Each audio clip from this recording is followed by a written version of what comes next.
All right, now we are. Go ahead. What's going on, good people? It's your boy Smooth from the GFT Radio Podcast.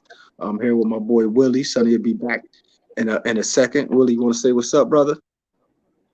What up, though? It's your boy Willie Styles in the dark.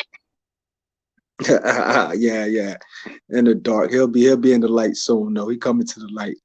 You know what I mean? So welcome tonight, December 7th, Monday. Here goes Sonny. You feel Yes, me? She sir. she logged out for whatever reason. Trying to fix my mic. Nah, I mean, so but now me tell the people what's up, Sonny. Hey guys, we got a great show lined up for y'all tonight.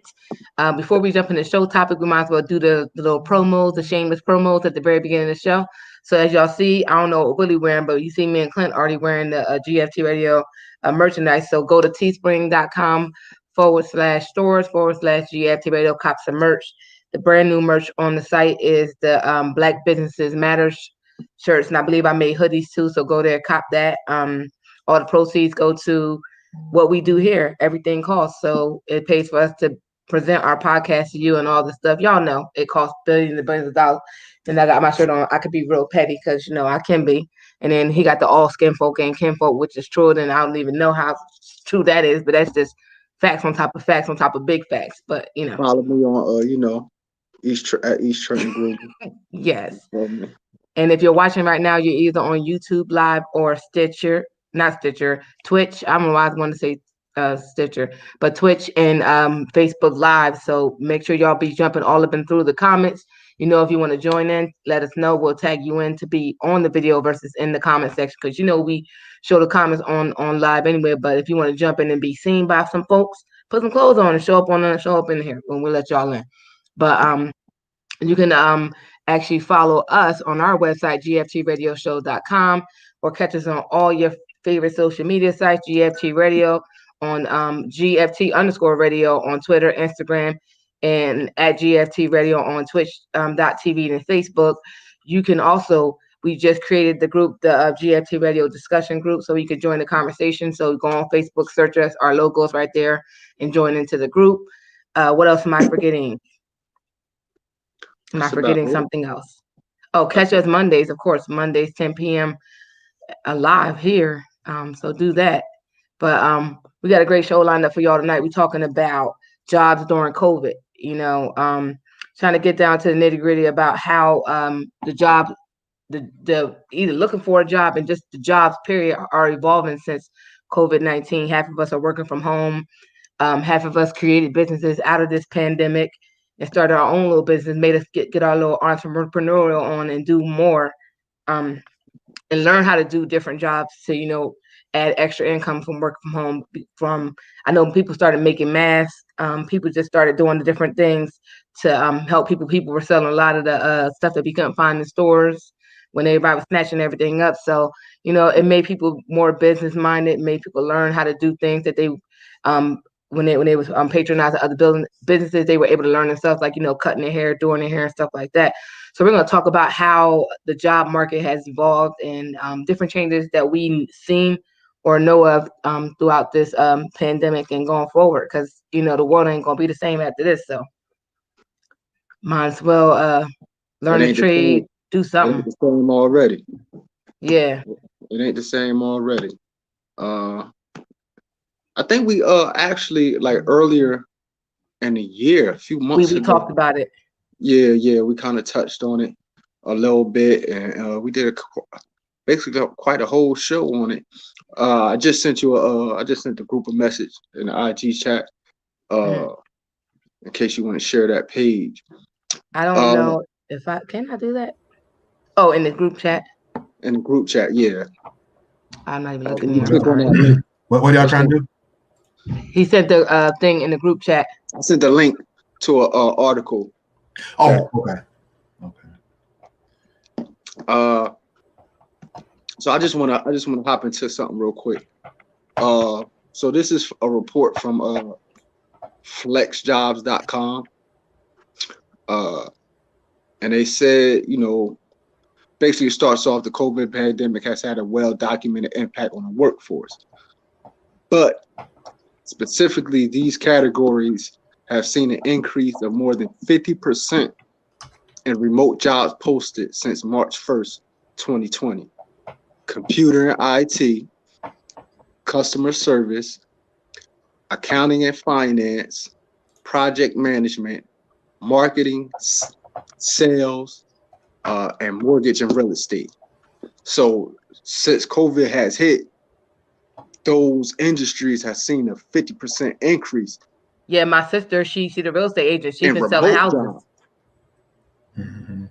Yeah. And me personally, you know, I do the and I'm gonna post this on our IG in a couple of days once I get all my material sent to me in the mail.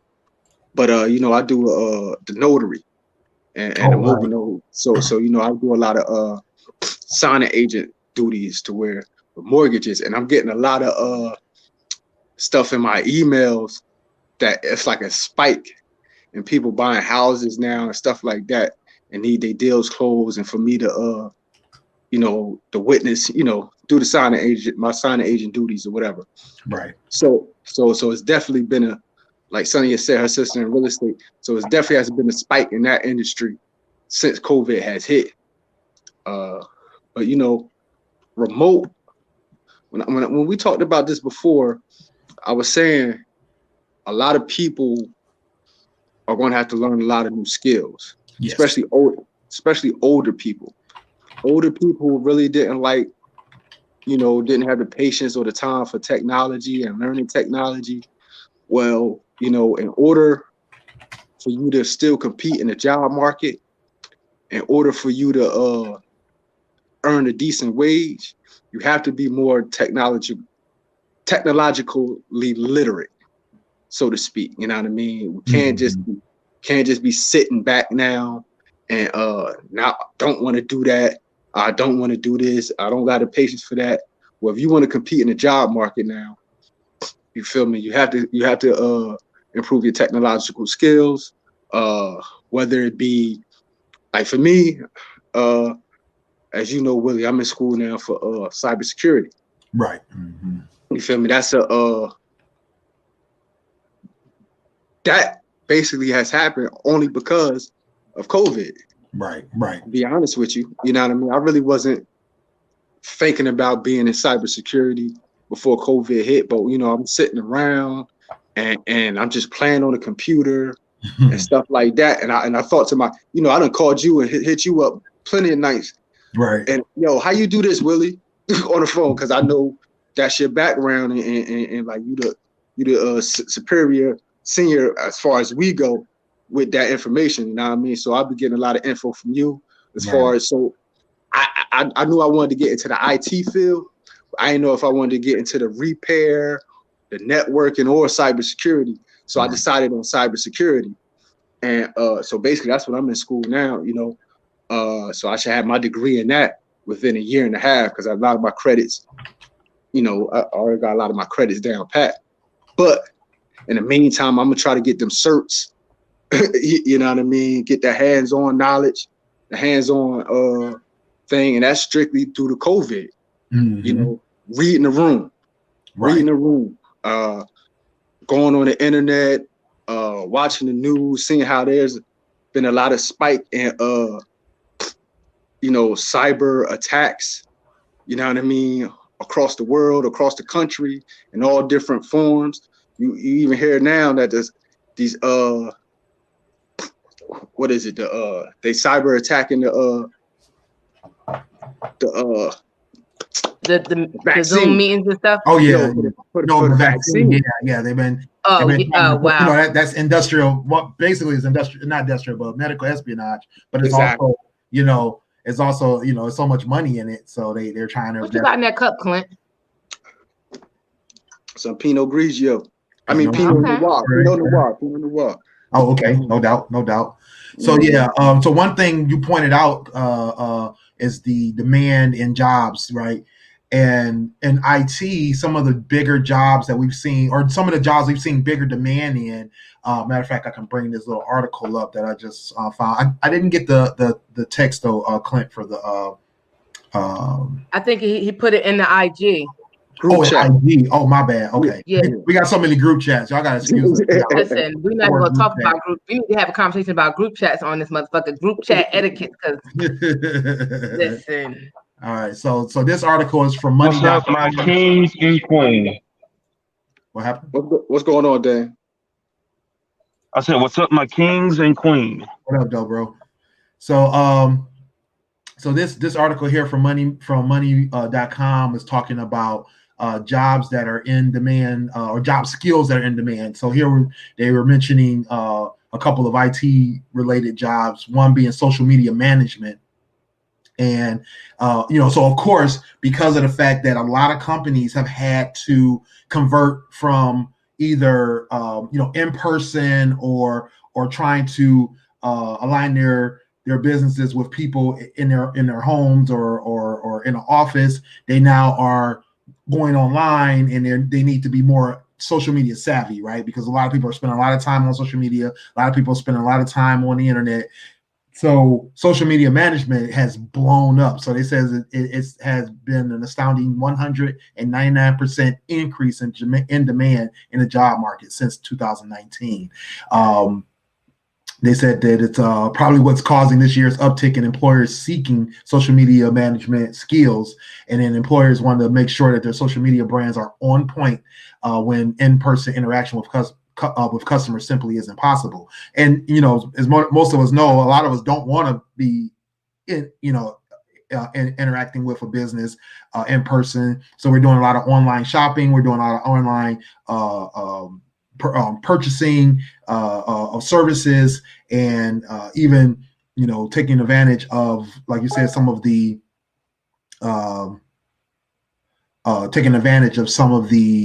what they call it, the additional features and services that people are starting to offer through their online branding.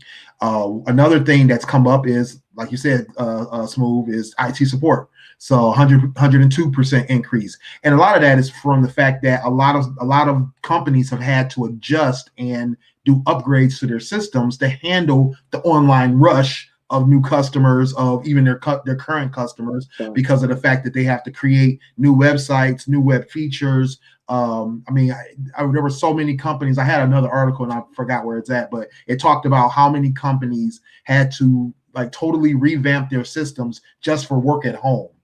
You know what I mean? So even the companies I worked for and have worked for in the past have all had to either do major or at least supplemental infrastructure changes in order to allow their workforce to work from home. Now, I've been working from home for over 10 years, and the company I work for currently, I was working at an office, and then they had to make that adjustment back in January and February to their systems to allow for people to work from home when the pandemic shutdown happened in March. So we've seen quite the influx in new employees coming in for IT support, for system support, as well as for doing upgrades on systems to handle that kind of traffic.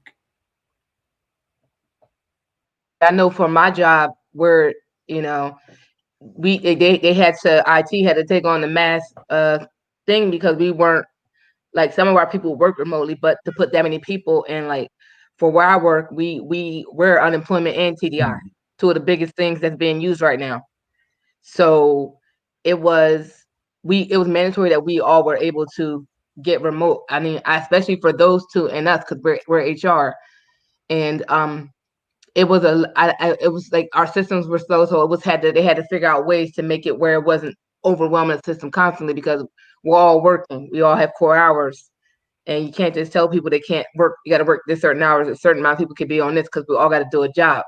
And our service is particularly for state people. So we always have to be our mass thing is people that within the state of New Jersey. So we always have to we're basically customer service based. We have to be able to do our job. And so I think they had to do a mass overhaul with ours. I don't know if IT hired a lot of people. I mean, we had a couple people. They enlisted a lot of help through different agencies to help too. But a lot of people had to be able to figure out how he's going to get these big agencies to be able to work from home and doing the jobs that most of us do, because it was that or lay people off. So that was a major thing. I know for us, and because we work with employment, we have employment services, and you are unemployment, we help people get jobs. A lot of call centers are hiring now for customer service reps. I know it's been a mass, like, in their training within, but they're also training outside. And then you have to be able to have those skills to be able to take on that high call volume, because it's a lot of people calling in more than normal.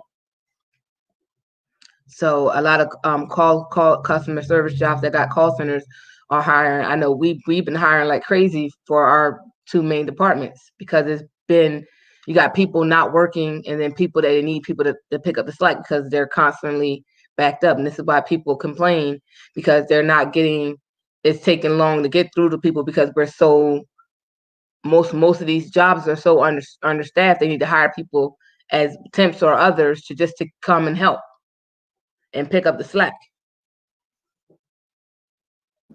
And like you mentioned earlier, Sonny, you touched on in your intro about entrepreneurship. Oh yeah. You know, a lot of people have gotten into the entrepreneurial bag, and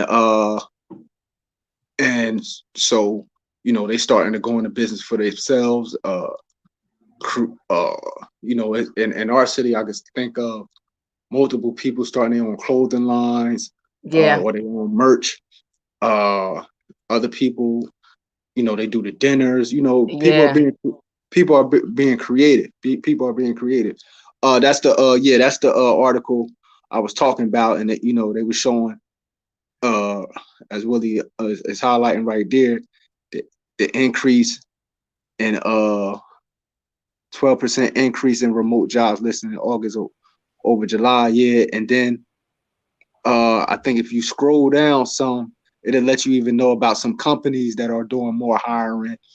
Oh, yeah. Yeah, 50 companies. You know, actually, matter of fact. Yeah, a lot of the temp agencies hiring because they need people to come in for these jobs temporarily. Exactly. Yeah, as you can see, the top 3 companies are some of the larger IT hiring companies. I actually Randstad, worked for Robert Half, as well as Randstad. Randstad, the crazy thing about them is they not only hire for larger companies, they also hire for smaller companies that need like occasional work done. I actually did, like, for about 2 years, I did like basically odd jobs for small companies, from installing POS systems to doing computer repair, as well as all types of upgrades and things like that, system upgrades, phone upgrades. And, you know, we're talking about people who are either retired or who have previously been maybe some type of IT support, but they just, you know, need to catch up on their skills. They can go to Randstad and just sign up to just do these odd jobs and get all this different types of experience, and be able to help these small businesses out, you know, and you know, make a nice quick extra dollars on the side as well. So, yeah, and especially like the delivery services, because, you know, the Uber Eats, the Grubhubs and all them, they're hiring because people are not, like, the restaurants want to remain open, especially when they do shutdowns. They need to hire delivery service. You got restaurants who never delivered ever in life. Right. And now they're delivering because they know that if they want to keep their business afloat to some extent, they need to have supply and demand. We can't come to you, but we still want your food. You don't deliver, but now we're gonna hire delivery people. Right, no doubt. There's a lot of companies, restaurants and stuff doing that. And they delivering alcohol now. Yeah. There's just a lot of to-go alcohol now. They letting it go outside. And the most obvious one, the most obvious career choice during the pandemic that's an increase is what? Healthcare worker.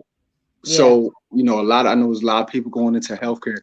That's one of before I started having my difficulties with my health, that's one of the industries I wanted to hop into. Healthcare. Yeah. I wanted to be a paramedic so bad.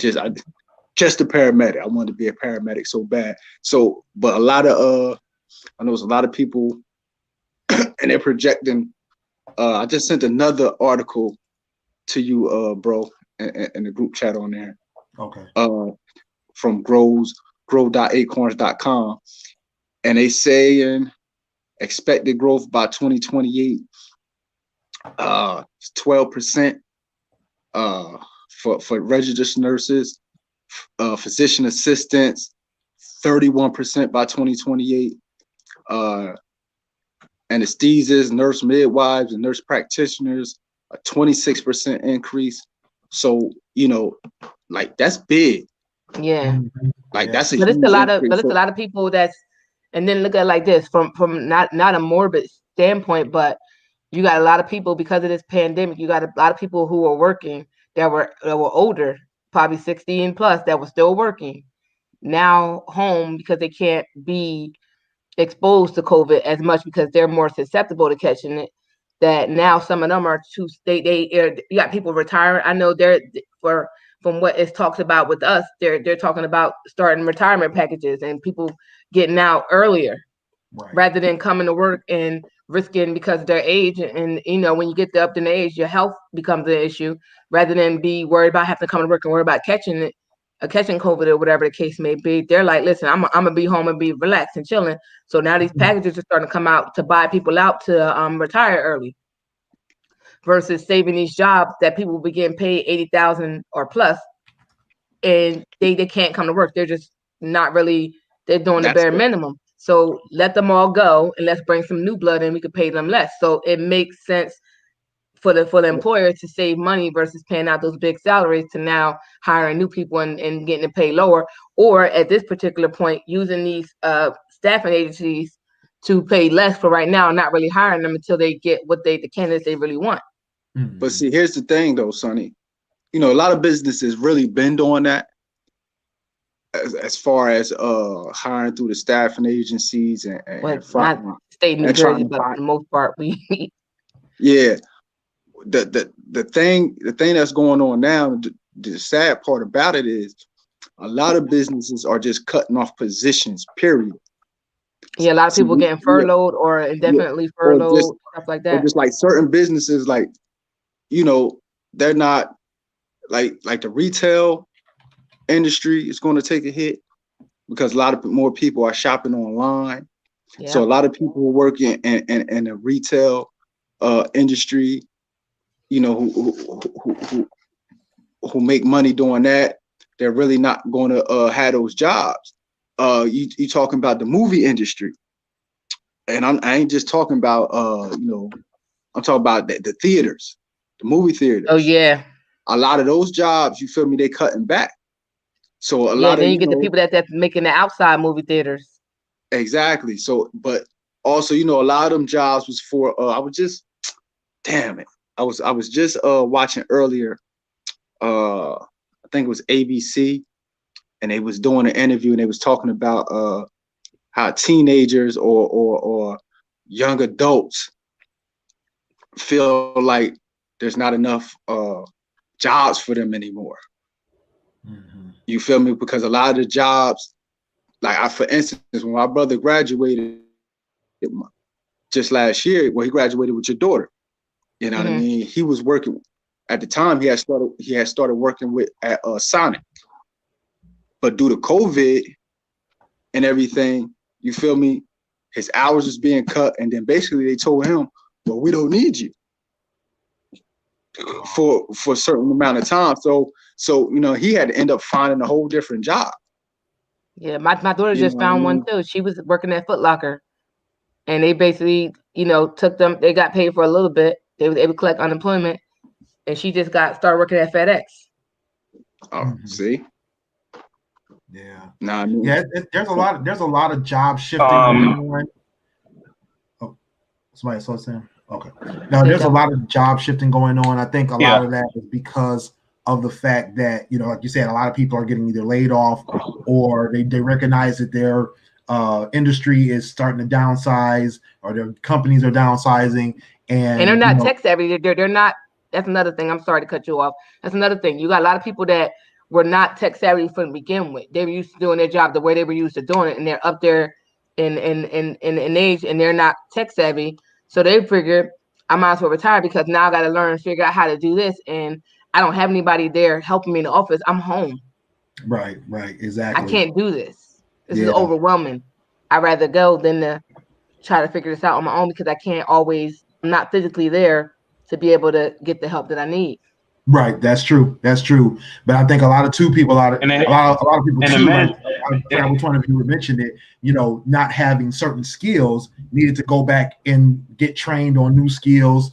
And you know, luckily, like you said, registered or not registered nurses, but you know, the medical field in general is suffering during this time, and they need more people. Which is it was odd because initially the shift was getting rid of certain people and bringing other people on, and now you have this boom of cases that is causing a lot of the jobs to be open again.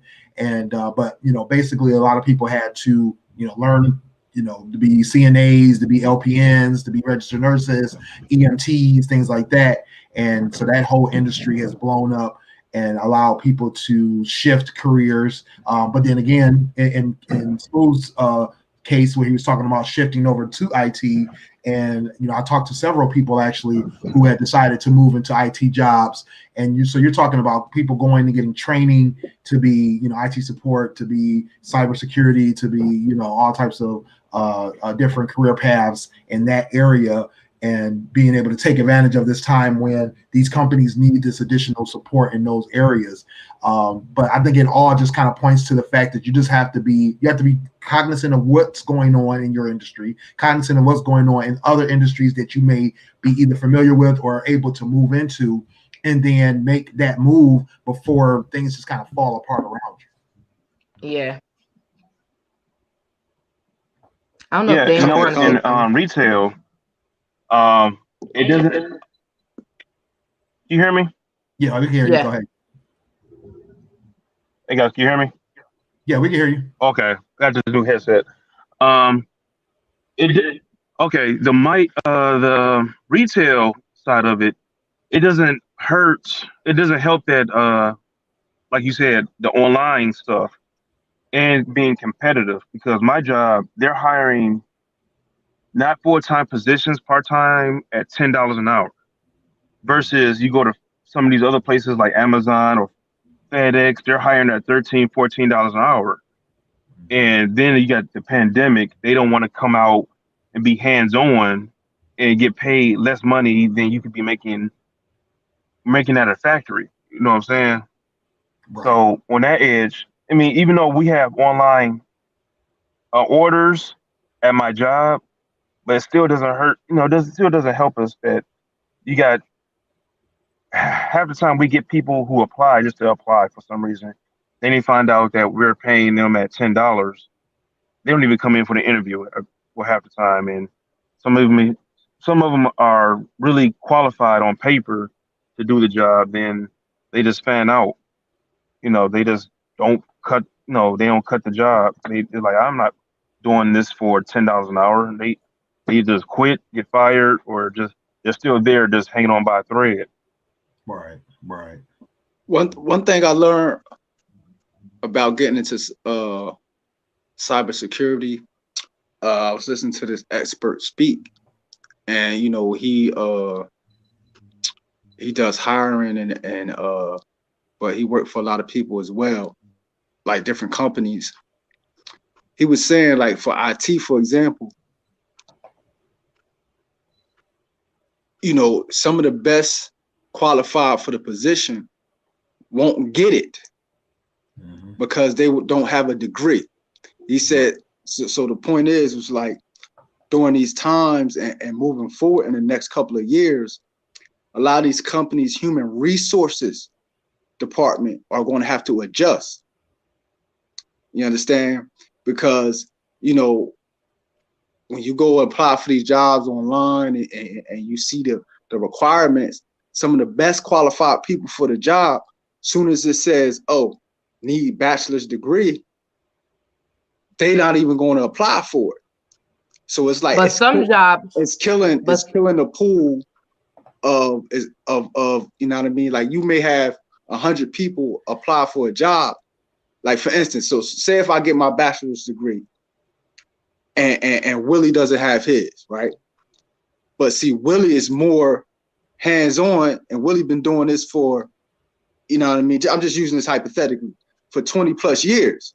You feel me? So technically, he's way more qualified than I am. But when human resources see his resume and it doesn't say bachelor's degree or any type of degree on there, they're not even going to look at him. Right. So basically going forward, he was saying, he was like, IT and all these human resources going to have to adjust to like a lot to IT department, because a lot of people don't really have that's really, really good in it, don't have degrees in it. They may have some certs or this, that, and the third, but you know what I mean? They may not have a bachelor's degree. And that's the only reason why I'm actually going to get my bachelor's degree in it, is because I know it's going to open doors. Right. Yeah. That's already, that's going to be closed either way. Cause you know, I work in HR. Here's how, I don't know how anybody else does their hiring process, but how we do our hiring process is, so we have an IT, a whole IT department. We'll do the initial, like they'll send the applications, this, that, and the third. I believe IT gets them. They get to review them, as well as HR. We'll pick these certain candidates from things, but with us, it's either you have that degree or you have the experience. Because you can have the job experience without the degree. So for the most part, as long as you have some experience in it, that's one thing. And if you have that, then if they think that you're a good candidate, then it's a selection group that will give to IT to interview. But I'm talking about in a big scope. You know what I mean? See, like at your job, that's my hard work. But like for the majority of people trying to get into cybersecurity or stuff like that, it doesn't work like that. You feel me? They're gonna look right past experience. And that's a problem, because it's a lot, and that's what I do have a problem with, because a lot of jobs don't have the training part. So, or that educational part. So if you have the job experience versus education, the same way for my job, I may apply for a job within my program area. I'm doing so when we hire, my job personally, I just got a promotion. And not too long ago, right before COVID happened. My job right now is I'm waiting to transition over to my actual new job. But for right now, I'm still doing my previous job. But for me, it was two things with me, because you either had to have a certain degree or you had to have the job experience.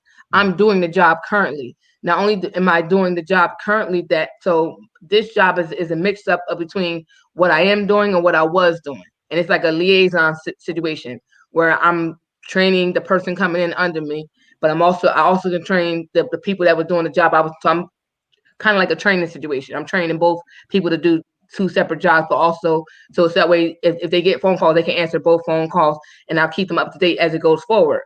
So I had to know both jobs. So for me coming in, they're going to interview me, but somebody else may come in with way more experience than I have in certain parts of my job currently in the previous job that I held.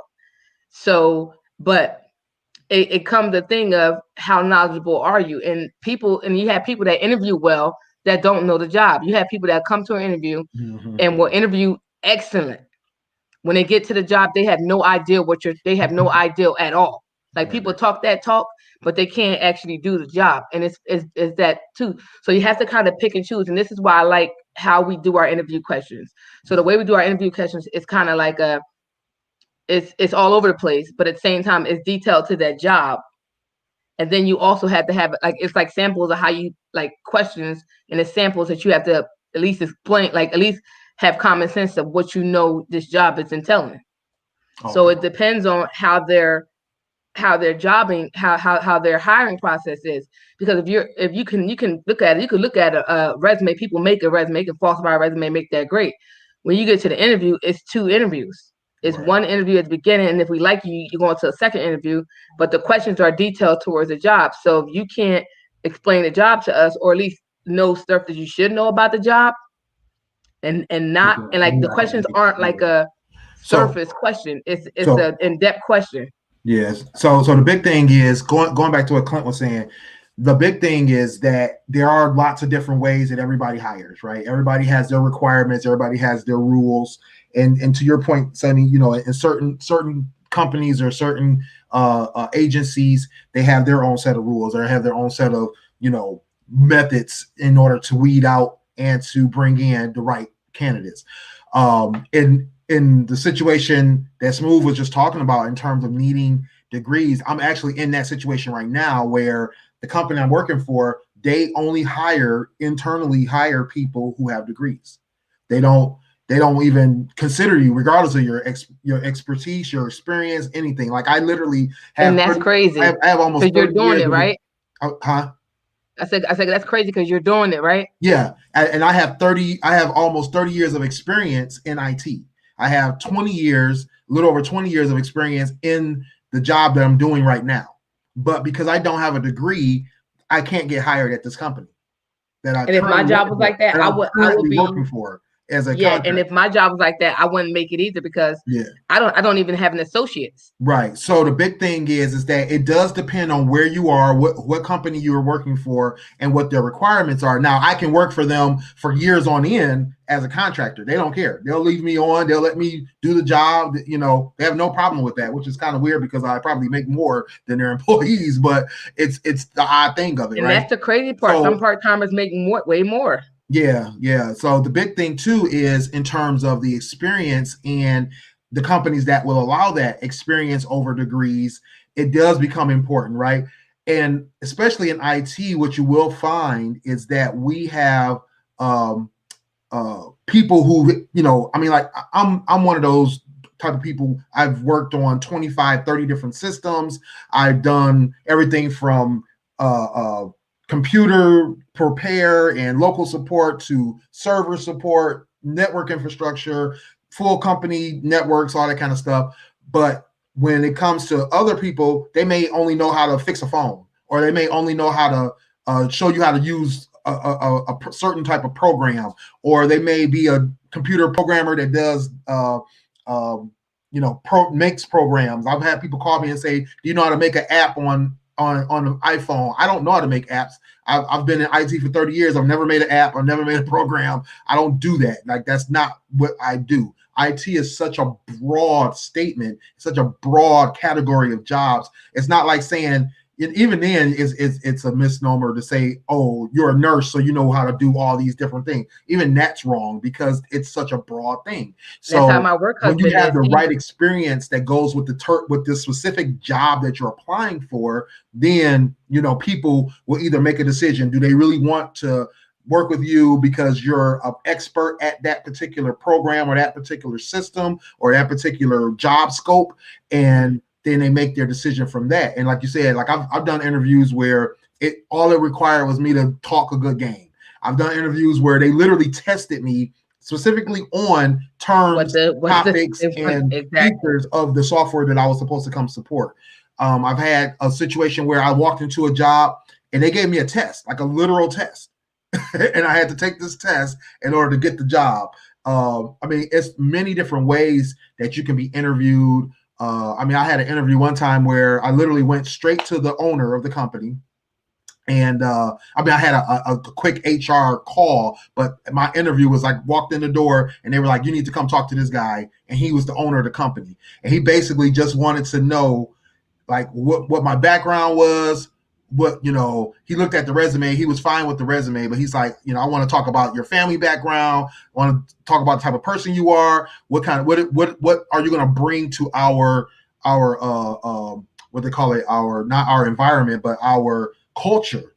He wanted to know from a cultural standpoint, not Black culture, but, you know, he wanted to know just from the office culture, but for the work culture, because sometimes what they're looking for is somebody who's going to fit in, you know.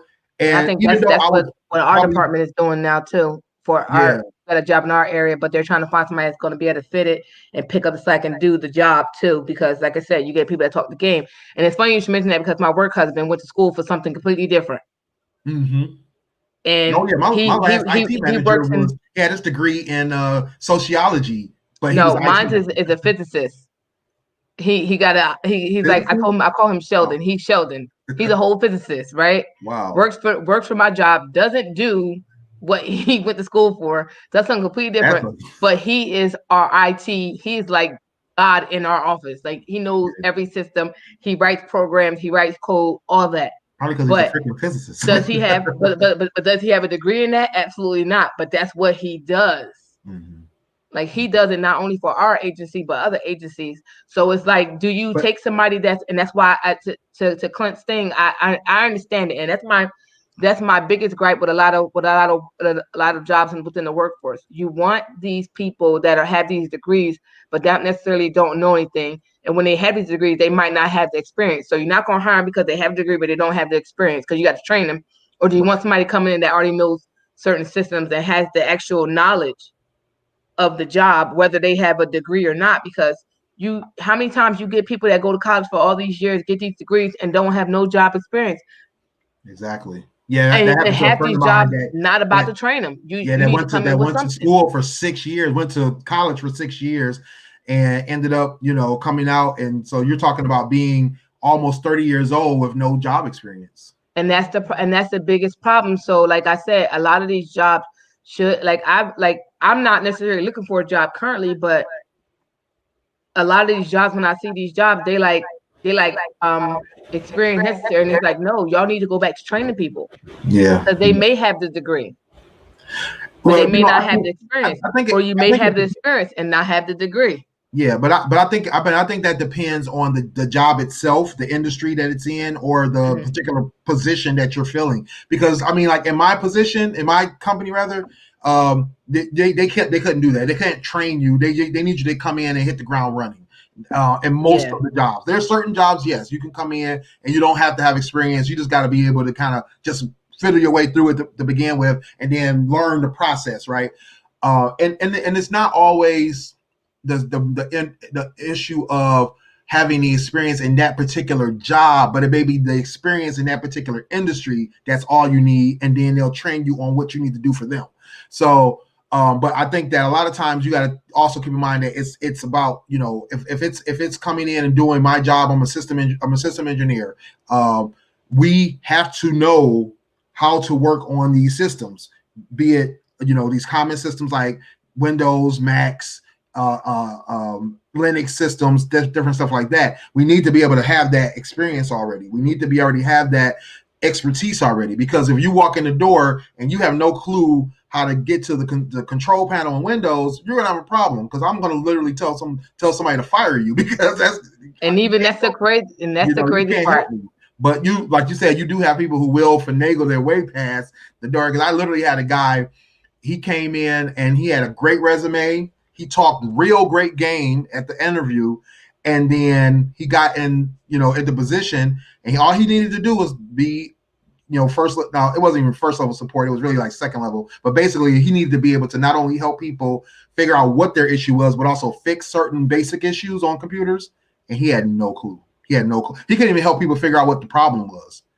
And we were like, how did he make it through the whole process? Like, how did we end up where here? And it was because, like you said, in our hiring process, we didn't understand that we needed to check people's expertise not based on the resume, but based on what they could actually do. Can you actually tell us this, and this? Can you actually sit down in front of a computer and work through an actual issue? So we made that adjustment in our hiring process. And the second guy we got was perfect. Like, he was actually beyond perfect. The guy was like, we didn't test him enough to realize how great he was, So it was like, we did, but we did it right. That's when we knew we had done it right, because we got the exact person, because we had a whole nother slew of resumes. Everybody looked great, but then we had people come in, they were clueless on the test, or they were stuck on the problem that we problem scenarios that we set up, and it weeded out tons of people, and we got the perfect candidate. And I wanted to touch on something that Sunny had mentioned when she was talking about her work husband, about how he got a degree in physics, but he ended up doing something in IT. Mm-hmm. That's one thing a lot of people gonna have to learn too. Like the great Bruce Lee said, "Be like water, my friend." Yes. You know what I mean? You're gonna have to adjust. You're gonna have to adjust. You're gonna have to learn different skills. You feel me? Like you said, one thing I learned about doing this is And from the guy I was speaking about who was talking about the HR, he was like, he also said, like you said, you gotta learn Linux, Python. He said, be as versatile as you can be. Exactly. Because you never know what you may run into. You feel me? And then it also looks more appealing to your employer, or to like you said, you're a contractor. So to whoever's trying to subcontract you, you know what I mean? It looks more appealing when you're more versatile, when you got a different variety of expertise in different situations. So, you know, I tell people, this is what I've learned from my work experience before too. Like, don't get complacent. Yes. Don't never get complacent. Whatever you did to get your foot in the door, don't just stop there. Once you get your foot in the door, learn to like I tell like I tell my brother, I said, all my brothers and sisters, when they get a job, I don't care what the job is, learn everything. Yeah.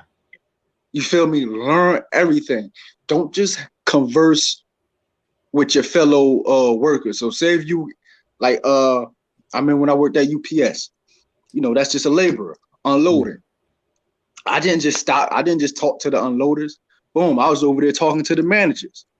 Oh, I was over there talking. I was over there talking to the hazmat guy. You know what I mean? So before I left UPS, not only did I was talking to union reps to try learning how to run a union. So not only did I get my name within the people in the union, I learned hazmat.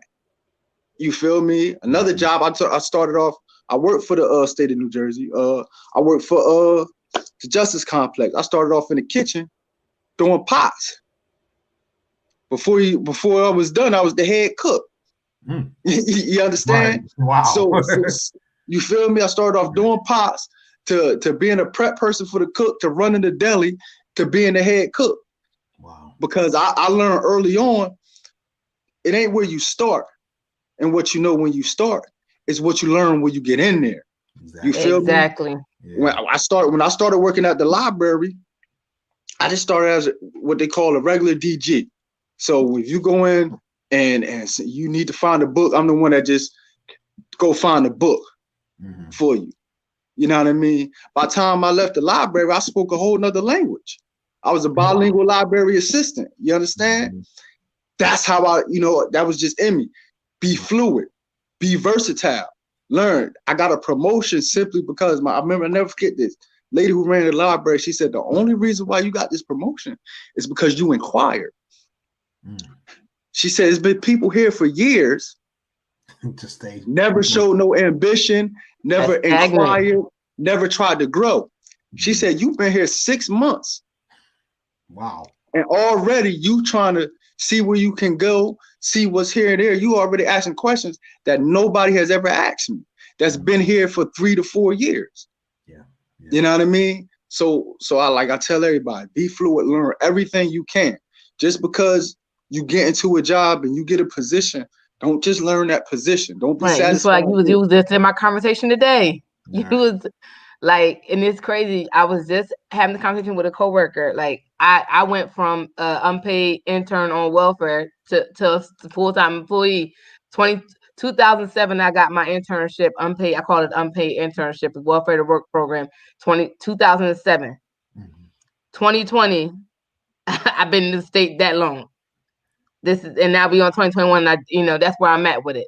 And I told my coworker, I said to her, I said, you should never be satisfied with this. Is like, you know how, and this is how I've been working. This is how I told my daughter to work.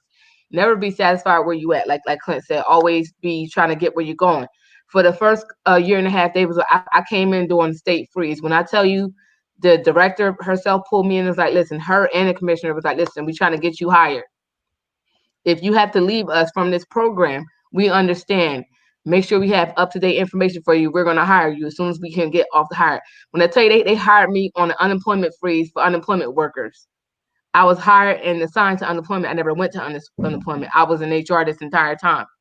That's how my work ethic spoke to them, because I was always willing to do whatever they asked me to do.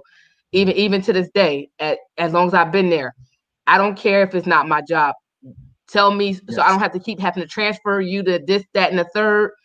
Tell me give me the information, because I'm gonna tell them when they call me. I'm not transferring them across the world. People get tired of that. Right. Like, I'm never going to be satisfied with that's just your job. This is just, yeah. Like, I'm never going to be satisfied with this not my job. Nah. If you can't do it, like if you're gonna be out, show me how to do your job so I can do it while you're gone. Right. Like, I remember my coworker, God rest his dead, her husband passed. When she was out for almost a month and some change, her work was piling up. It was 2 workers that was senior to me that had been in that department longer than I had been there. I was like, can y'all show me how to do her job? I learned how to do her job. Like, I'm never satisfied with me not knowing. Show me how to do it and make it make sense for me. Because not only am I going to learn my job, I'm going to learn your job. So if you ever need to take vacation, the work's still going to get done and you ain't got to worry about coming to no work. But at the end of the day, that looks like it's benefiting me in the long run, because guess what? Right. I'm getting that job experience. I don't have to keep transferring. So when you talking to me, when you have this conversation, the first thing you saying is, well, like even now, like the job I got now, I was a shoo-in. They wasn't like they could have hired anybody. Exactly. But they already knew. I knew. Like, Sharita, like you ain't got, like, I'm not, like, that's how I was when I worked at Macy's. I'm not gonna have to call the manager unless it's something I really can't do. Right. Right. Like, I'm not gonna keep bugging y'all. John C. Maxwell, not to cut you off, Willie, my bad. No. You know, he has many books on leadership.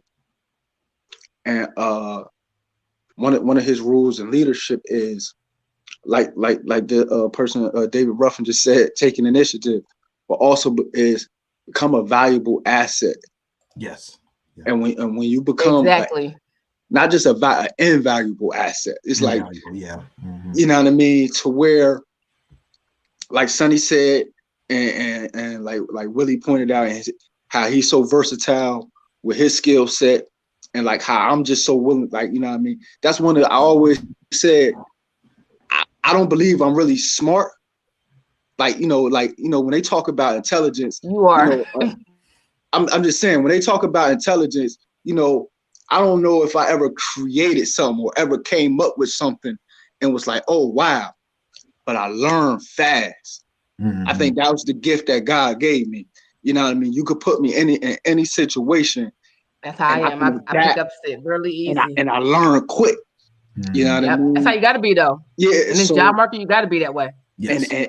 And when you learn quick, and you don't have to, you know what I mean? You show me something a couple times, I don't care how complicated it is, I got it. All I got to see you is watch you a couple times, probably fail at it once or twice, mess up once or twice, and then after that, that's how it was. I learned the job that I do now in like 6 months. That's another thing. A lot of people are afraid to fail. In this work climate, do not be afraid to fail, because you'll learn so much more from your failures than your successes in a lot of instances. Exactly. Fall and get right back up. Fall and get right back up. Now, I mean, fall 7, get up 8. You know what I mean? But become. Whereas Cardi B knock me down 9 times, but I get up 10. Yep. You know what I mean? Become an invaluable asset. So for all y'all out there who's trying to jump into new careers, or y'all think y'all stuck in a career or in a job y'all at, start thinking different. Mm-hmm. You know what I mean? Don't be that person at work like, nah, that ain't my job. I ain't gonna do that. Don't be that person. Don't be that person. And that's the worst thing you could do. A lot of people don't realize that that's not my job. I'm not supposed to do that. Because they watch that. No, people learn all that shit. Mm-hmm. Learn it all. Yeah. Learn what's not your job and then some. Right. So just to kind of piggyback on what y'all been saying, being versatile, being adaptable is very important in any job environment. Being like David Ruffin said, taking initiative, and like Smooth just said, being an invaluable asset to your department, to your manager, goes a long way, and other people will take notice. And like Sonny, you were just saying, people take also notice when you make those comments of, oh, it's not my job, or I'm just going to do what I do, and that kind of thing. Like I've worked with a guy before that was just like, he felt like, anything that went above and beyond what his job description was too much. And I'm like, you know what? That's not good customer service for the customer, you know, or for our clients or for our users or for our employees that, you know, are basically our coworkers. You know, we want to be able to make things simpler for them or easier for them or at least less stressful. And I think that, you know, when I mean, I know for a fact because I've had my managers to pull me to the side and say, hey, we see the work that you're doing. We see the extra, you know, above and beyond you're going for the employees and making their jobs easier. And we applaud that. And we really appreciate that. And, you know, it's those things that keep either give you, you know, a little bit more longevity, but also allows you to move around a little bit better. And when you have that ability to move around, it can save your job. Or it can give you the ability to move on to somewhere else. Like in my situation, I worked for a company where, I mean, I was a totally invaluable asset to them. They loved me to death. They, you know, gave me all the accolades, praise, and all that, but they were also working me to death. And I was literally working anywhere from 10, 12, 16 hours in a day. And it was just too much. You know, it was just like, I got kids, I got grandkids, I got stuff I want to do at home. I don't need to be working all day, every day and not have an actual life outside of work.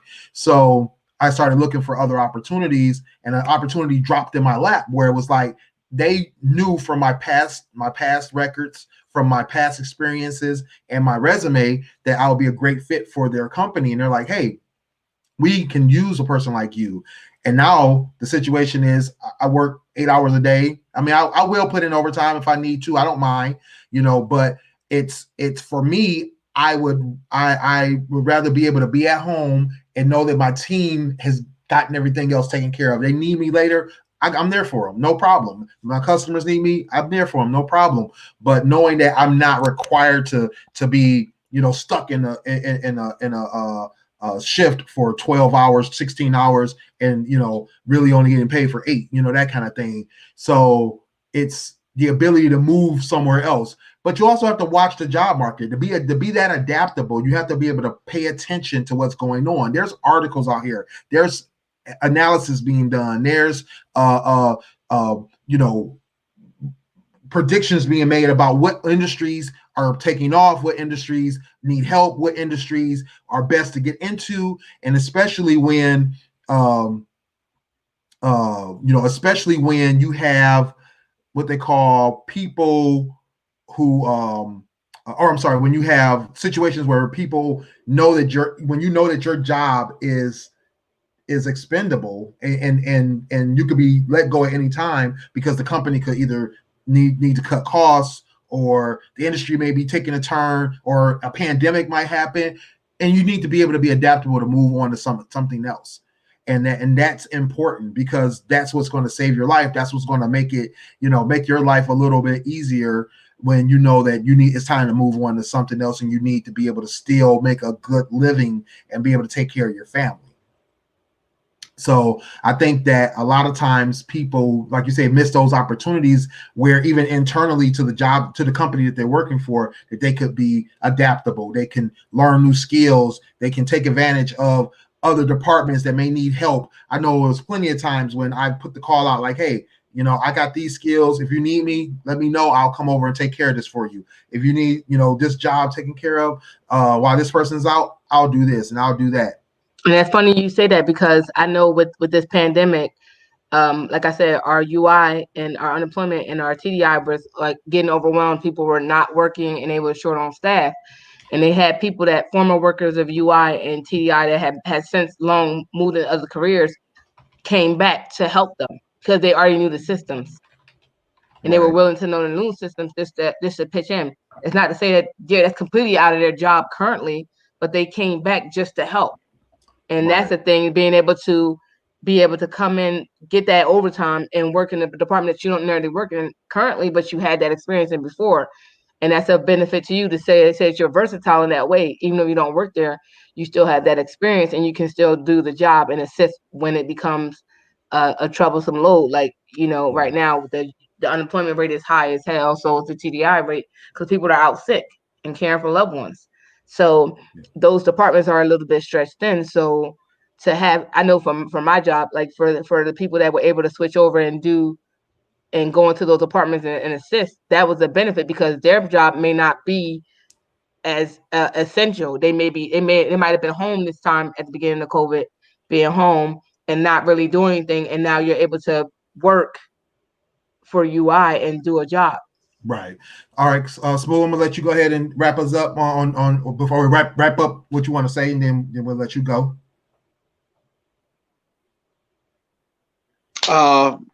Like I said, this was a great topic. I really appreciate this topic. Like I said, for everybody out there that's in the workforce or trying to get back into the workforce, my main thing is be adaptable, be invaluable, you know what I mean, be versatile as possible, read the room, you understand? So look, you know what I mean, you got to be able to forecast the situation and what's going on with the pandemic, you know what I mean? So you don't want to be blindsided. Don't go jump in some career that's not going to be here or that's not going to bring you any stability within the next couple of years. All right. Outside of that, y'all know y'all can hit me up on kingstruth.com, my blog. Follow me on Twitter at @eTrentonGroomy. You know what I mean? I'm gonna be posting more on our website as well, gftradioshow.com. We're gonna be doing a lot more. So y'all already know, holla at me. See y'all in 7 days. Peace and love. Bye, Clint. Well, All right, Smooth. See you later, bro. Appreciate Respect. you. All right. But I don't know. Like, I feel like this pandemic, and I said that on our previous show, right, when we were at the early stages of this pandemic is making people become more self-sufficient, whether it's learning how to cut your own hair, learning how to cook for a lot of people, learning how to be versatile in what they know. Right. And like Shin Lo just said, I was 30-something when I found out that it was different nursing type of jobs, IT jobs, and I think more people knew opportunities. They just and like I said, you just have to kind of see what works for you. And like Clint chose to do is to learn and be educated during this time. This is a great time to take time study for your real estate license. Yes. Oh yeah. Actually, my daughter and one of my little sisters, they both got their real estate licenses right now. I think my sister is trying to get my daughter, because my daughter expressed interest. My sister is trying to get my daughter in the next class to be able to do that. Like that's, something that she could learn while she's, in college, but also something she could take time to learn as well and be able to get in those apartments and stuff. And not even that, they need what is it called? My one of my friends just got what is she? Now, I want to say it's like a certifying officer. For our job, it'll be a certifying officer. But she's like a signing person. Oh, okay. She does the signings. She gets she's like a contractor herself. She goes to sign like documentation for like, a real estate, mostly real estate stuff. It's like a signing off. I forget the actual term is. She's gonna kill me because she told me 50 billion times. It's just not in my head right now. Probably because I've been drinking, and that's 12% alcohol that I've been drinking. Was she a recruiter? No, she's like a signer. Like she does signings for I don't know what that means, but okay. Don't worry about it. Don't worry about it. But it's something like that where she goes. Clint's point. I want to go back to Clint's point about knowing what is out there and what's available. And like I said, there's plenty of articles out there. There's one from Grow at grow.acorns.com is about where you can go back to work once the coronavirus pandemic is over. I mean, we know that a lot of jobs are blowing up and getting bigger because of the pandemic. But once this is all over, where are you going to work? There's projections for that. Right now, they're saying one of the biggest industries that are definitely going to see a growth is going to be in food services. So, anything from bars to restaurants to eateries, those, places are definitely going to blow back up, especially because people want to get out. People are tired of eating at home. People are tired of not being able to eat at their favorite restaurants and shops and bars. They want to be in the bars or in the restaurants specifically to do those things versus having to go pick it up and take it home. They want the service, right? They want to be able to have somebody take care of them and get them what they need. So food service is definitely going to be a huge regain after the pandemic is over. Retail for sure. I mean, retail really hasn't gone down. In-store retail has, but But right, yeah. You said not even in-store retail hasn't even gone down. Dude, I get more. We've gotten more customer service because of the curbside pickups, the online orders, and I get more furniture going out because people want to fix up their homes upstairs, downstairs. I don't know about you, Sonny, but here in Michigan, people fix up their basements and make it a second living room. Mm-hmm. It's I think it's a Michigan thing. A lot of people, I don't have a basement, thank God, because I'm scared of cobwebs and bugs and stuff like that. But I do have a room up in my third floor that's across my daughter's room. It's big as hell. It has nothing in it. It's just unproductive as fuck. So that may be There a you second go. living room Woman or cave. or that might be my woman cave. But I found out what it is. She's a loan signing agent. She signs the loans. Oh, she's a closing agent. No, loan, like for the actual loan. Yeah, that's called a closing agent. Oh, well, whatever. That's what she is. And well, she said a I loan used to be a signing. closing agent. She said I a worked loan for signing a agent. She didn't builder say and a closing. mortgage company, and I signed with people. I Yeah. helped them through the whole paperwork process, and we would Oh, well, she sign said off. loan signing agent. So I'm saying what she said. Oh, Yeah. okay. I don't know what it's called in Detroit, but that's what it's called here. Okay, That's what yeah. she We just call got. it. Yeah, for Yeah, she just most got mortgage her. companies, they call it a closing agent. Title companies call it closing agent. Yeah, They but do that's the what she signing. does. Yeah. And I believe she's also like a notary, and she also does taxes too. Yep, exactly. Yeah. See, I had to be a notary. I had to, right. Yep. So, but I'm definitely familiar with that. What they do here in Michigan is they fix up their basement, they tile it up, they do whatever they got to do to make it look nicer than they don't look like no a basement. cobwebs, no bugs. Yeah, so they put tile on it, they do drywall, they do whatever they got to do to Called fix a up the finished basement. basement. Yep. Then they get new furniture. We have those in Jersey.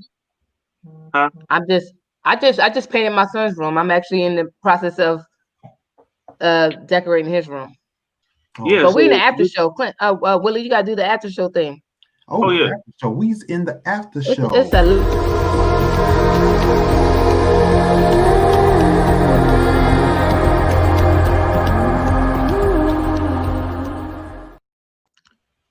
So can we switch up the tempo? Yes, we can. Yes, we can. Oh, Clint said okay. He's a I know notary that's and a right. signing agent as well. See, I didn't know that you were. I knew you were a notary, but I didn't know you were a signing agent. But that's what my friend just became. Yeah. Notaries are by default signing agents Hey, because Joy. they're basically helping that process Hey, move David. along. And so when you deal with mortgages and stuff, and you do those signings, that's why I call it a closing agent, because at that point you start doing closing. I think I'm about to do so. What I do for my sister. Hey, Joy, how you doing? Yeah, that's why I say hey to Joy too. I think what I'm gonna do for my sister right now was that's the thing. I think I'm gonna be a notary because I work for the state of New Jersey, I can notarize within my state, my job, and I get paid at a higher rate. Mm-hmm. Because we work for the state and we're listed in our building as notaries, so people can come to us within the building to get notarized. So I think I'm going to do that. Not necessarily become a signing agent, but I think I'm going to do a notary. But for my sister, so with her real estate career and stuff like that, whatever, she's computer savvy. She is. But when she had to learn different programming software, I caught onto it very quickly. So I assist her with some of the stuff. I think most of the stuff she got down now. But when she's too busy, I always pitch in to help. So I was thinking about starting my little secretarial business to my friends. I got one friend that does hair and does a bunch of different things. It always keeps a calendar and stuff like that. And so I kind of told her I could be her scheduler.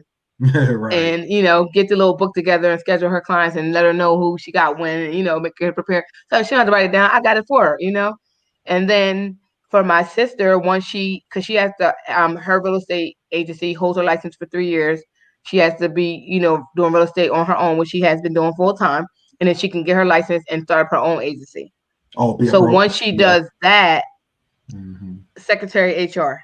I already work in HR. I know the ins and outs of that, pretty much. So exactly, she said her best friend keeps the paperwork. So my third floor, my big room that has nothing, it may be a bunch of file cabinets. of documentation for the people that I'm being the secretarial services for. Right. And being the sending out the letters to when they do like the letters for when you do the offers and stuff like that. I'll be doing that, so that way she cannot worry about that.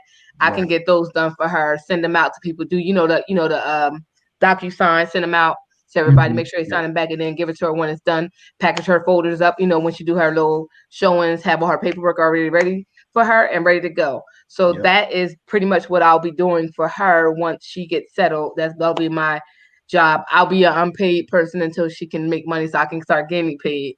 But and I actually get on the payroll. But that's the ideal of getting that. And then my daughter, she's gonna show her how to do the real estate thing.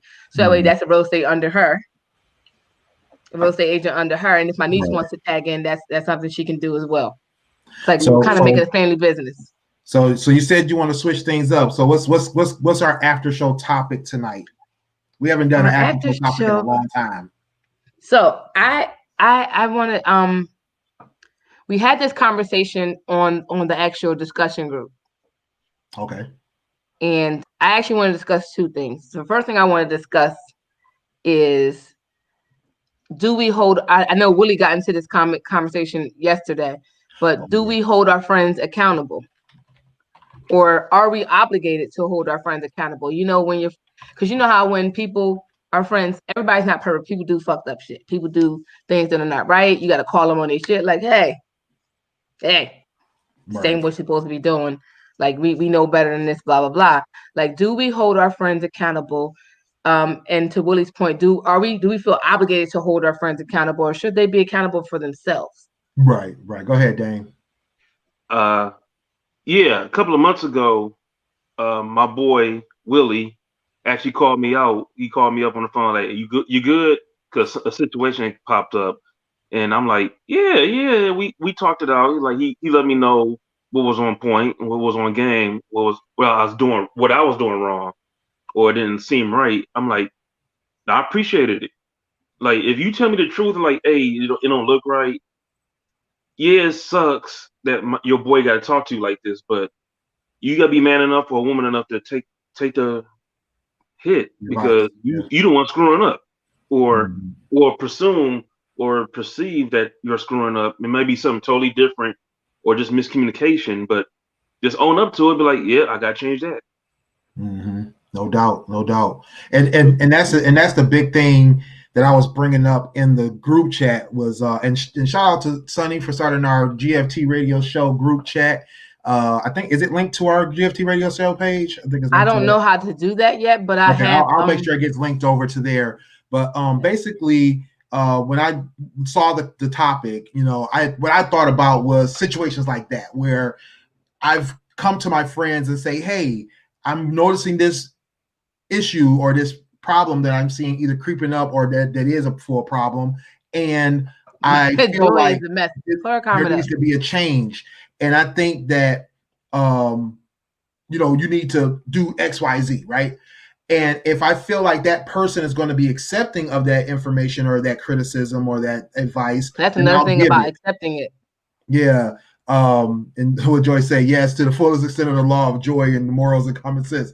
And the thing is that, and for me, it's not even about my morals or common sense per se. I mean, in part, most of it is, but some of it isn't even just that. Sometimes it just may be just common sense stuff that I'm like, hey, I think this is blah, blah, blah. This is what I think you should be doing.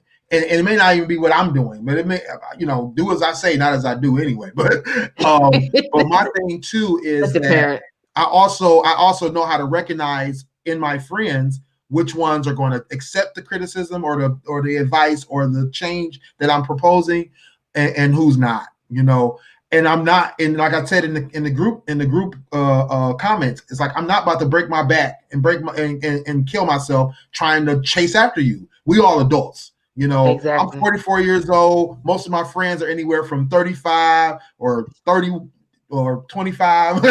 Most of my friends are anywhere from 25. No, I got most of my friends are, in general are 30 and up in general. By the time you're 30, you should have either some common sense or know how to find some.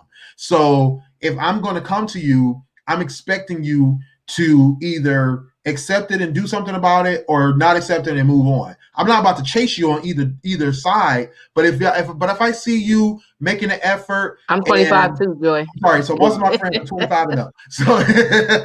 So if my thing is, if my friends are trying to make a change or trying to accept that advice and do something, then I might continue to hold them accountable. I mean, even the conversation me and Dame just had the other day, it kind of touched on that a little bit, and we kind of both went back and forth. We didn't go back to that old conversation, but what I was recognizing was like, okay, he's got some things on his mind, and I can see that he took that serious, that advice that I gave him before. And so it's like, now I'm like, okay, now I gotta check up on him. I got another friend. He was having issues with his life situation, and then he started making changes in his life, and his whole life has been turned around. And now he's got this new job, this new woman in his life. Everything is changing. So I sent him a message the other day. I'm like, hey, what's going on? And he was like, oh, nothing. What's up? And I'm like, nothing. I just want to check on you. I want to make sure that the things that we've talked about, the plans that we've discussed, that you're moving forward on them. And what can I do to help you move forward on them if you're having difficulties or struggles? Because the one thing I never want to see my friends do, and Joy can vouch for this, my friends, I don't want to see them fail. I want to see them do big things. I want to see them make great things out of themselves. They can't make as much money as me, but then I know I'm just joking, but that's an inside joke, me and Joy guy. But the big thing is, I want them to still be successful. I want them to have all the success. And I generally only hang around successful people anyway. Not that they are successful in anything that they do. We all fail. I failed, they failed, but we get back up and we keep it moving. And I always want to see improvement, or I want to see, yes, Father, that was our other one. And we always want to see success. And I'm quick to be like, look, you can be better than yourself, or you can be better than what you are. And that's something I teach my kids too. I'm always telling my kids, be better than what you are. It's not about being better than the next person next to you. It's not about being better than me. I'm not going to expect everything that I've done in my life for you to do the same thing. I tell my kids all the time, when I grew up, my father was extremely strict. I left the house at 16. I had a business at 17. I was graduating from school and moving cross country, or cross state rather, on my own. I was doing my own thing. I don't expect my kids to be able to do that. I would love for them to do it. And I got a couple that could, but I'm not expecting that. What I'm expecting them to do is take what you have, be the person that you are, and improve that. Be that person plus one. Don't worry about who's on the sides of you, because if you try to compete with other people, you're going to lose focus on what you're trying to gain. You're going to lose focus on your own goals. So I need you to focus on what are my expectations for myself? What goals do I have in the future? Make a plan and actually execute.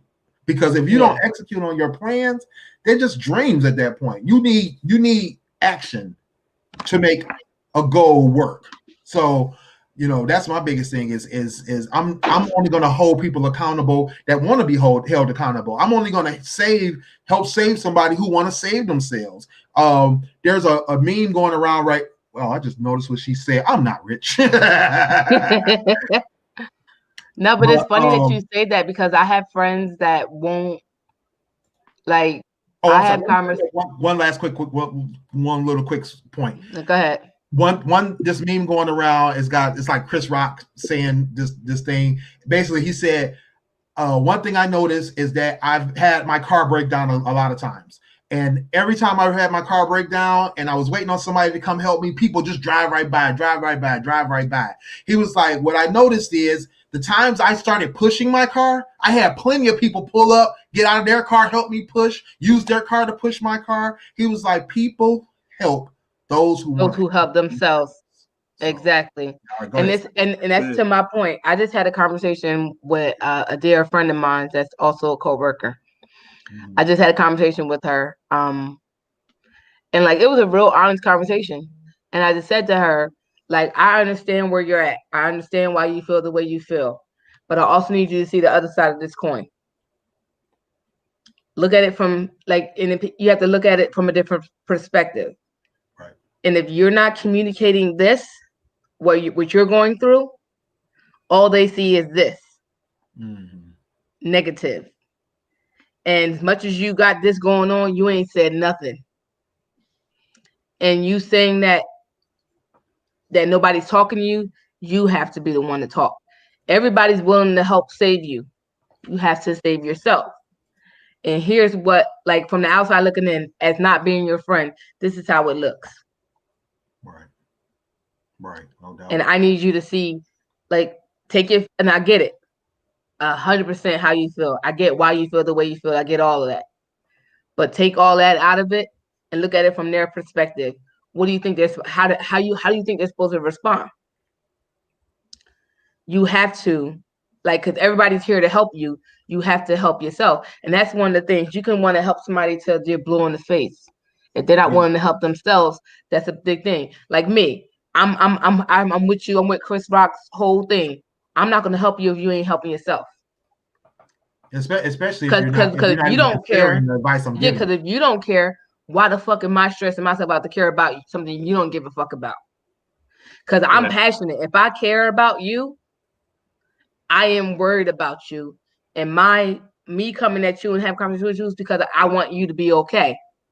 If you don't give a fuck about you, I can't give a fuck about you. And I had to do that with a friend, a former friend. Like I told her, I can't keep stressing myself out every day worried about you and you don't give a fuck about yourself. I gotta back off. Because people, you get to this, especially when you're somebody that you really love, you get so emotionally invested that you get to the point where you're stressed and worried and they just acting like they don't give a fuck about nothing. Yeah. So that was so that was the point I was making to the two people who made comments that they felt that they had to. And I mean, even to Joy's point where she says, if your friend is not challenging you, they're not your friend. And that's one, and it's a lot of people like that, Joy, though. It's a lot of people like that don't and that's why I always say this, and people get mad when you say this, and I say this because I say it and I mean this shit. I don't want no yes friends. If I'm wrong, call me on my shit.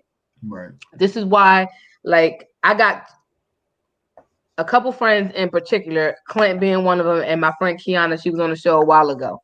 Not to say my other friends don't do this, but them two are like no holds bar with real raw and uncut. This is what it is. Like, they tell me stop fucking being stupid. Like, don't get fucking about my feelings. Like, they do. But I need to hear that the way that they're going to deliver it to me. That's why I talk to them about life situations, because I'm not hearing that, oh, it's rosy. And not that my other friends, y'all there for that. Right. It's not that I respect y'all any less. But at the same time, I know that they're going to give me the raw, unfiltered, uncut, fuck my feelings. I may cry by the end of this phone call in the middle of this shit, but I'm going to get it. And even though y'all been saying this to me, Joy does that. Yeah, and even though do that for everybody though, she's but it's good for people to be like that. And like my friends, some of my friends know that they gotta protect my feelings, and it's not to say they're not good friends, but I need those friends that's gonna be. But like even my all my other friends, they call me out, but not to that. They are more. They put it in the bow and give it to me in a gift. Like, hey, real nice and soft. Here's a drink. Let me tell you about yourself, because you're drunk and you don't care. Clint and Kiana give it to me while I'm sober, don't care about my feelings and none of that shit. Ain't no here tighten the load before we give it to you. Yeah, you need somebody who can give you, and they know you. That's a thing. And that's the thing. Like, you know that I'm going to accept it. Yeah, they can they can recognize even when you're going in the wrong direction or taking the wrong path. They don't even need to know what's going on. They just know this isn't either like you, or that this isn't for you, or this doesn't benefit you. You know? And then even my friend, like, and that's a lot, like my friends, like my best friend, bless her heart, she does it in the most nicest way possible. Her point is taken 100%. How she does it is amazing, but she does it in this, like, come here, give me a hug. Let me tell you about yourself real quick. Like, I'm gonna hug you while I'm telling you about yourself type thing. Whereas you have my friend, and I'm sorry, I forgot to. I'm remiss to admit Kenya. Kenya's that way too. Her, Kiana, and Clint got that unfiltered, uncut. bitch, I'm gonna tell you about yourself type of thing. And we need those friends. I think sometimes we need those friends to hold us accountable because we know it. We know. Mm-hmm. We just don't want to hear it. Exactly. And we don't want to accept it. Like we know it. We know it 100%. And maybe we're ready to accept it, but we just don't want to do it right now. We can't make ourselves accept it. So we need other people to make us accept it. And that's why you need those friends. So that's why I say it depends on the thing, and it also depends on the type of friendship you have. Exactly. And if you haven't been a yes friend this entire time, you have been a real friend, we're going to accept that shit. We don't like, and that's why I appreciate my real friends versus my yes friends. Because my yes friends will tell me that I ain't did nothing wrong and fuck that person and and knowing I'm wrong with the mother, they don't care if I'm right or wrong. They just rolling with me and they don't care. No, I want those friends that's going to tell me about me. I want that because I want to be that same way to you. And if we can't be that, we can't be friends because I'm not about to be that yes friend for you. I'm going to tell you, don't do it. Like my one friend was telling me some shit and I'm like, oh, don't do that. She's like, nah, because I did. I'm like, nah, don't do that. Like, I know how you feel. I get it, but that's not the wave. Let me tell you why, blah, blah, blah. Like I let her vent and I told her that that's not what her thing was to punch everybody in the face and be done with it. And I don't care if I go to jail. And I'm like, nah, I need you not. First of all, I love you. I don't want you to go to jail. Right. Second of all, I understand because I want to punch a couple bitches in the face. Like we had a conversation with my sister. We had a conversation the other day. Like if we could just bust a motherfucker side of the head with a Louisville sucker that I got in my house and suffer no consequences, who we bust in the head or bust in the body parts? Like what body parts would we hit them in to make them suffer? And we listed who we would do it to and why we would do it to them and what we would hit if we could get away with it. You go for the chest because it hurts to breathe. No, I'm going for First of all, for one person, I'm going for their toes because I'm just gonna fuck up their whole life. Like you can't walk. If I bust you in both your feet with my Louisville sucker with a hard enough, like I'm swinging like a baseball bat, 100 miles per hour. I'm trying to fuck up your toes, bitch. I'm hitting the bitch in the kneecaps so you can't walk no more. Like I ain't got one person that would probably crack upside the head. But Sonny, you have to think about it wisely. I think one girl I would bust in her. I told one person I would definitely crack her in the back in her whole entire mouth. So she can't talk no more. Dang. No, Sonny, not that I'm going to do it, but I'm just saying. Sonny, but people don't have to walk everywhere, but you do have to breathe. Well, you can't drop it if you can't move your feet. Yeah, but they breathe in more than they walk. So, right. Well, if I bust somebody in the face, they can't talk. Yeah, but if you bust in a chest cavity and it's going to their lungs, they might have an asthma attack. I don't got time for them to die on my watch. No. I just knock a bitch whole teeth out. They got Gumby all the rest of their life. Was there another question you said you was going to ask us from the group? Oh, I'm sorry. I've been drinking. Good switch up. Right. Okay. So the next question. I gotta rein this back in. I'm sorry. You gotta reel it in. The next question was, what was the question? Oh my God, now I can't remember.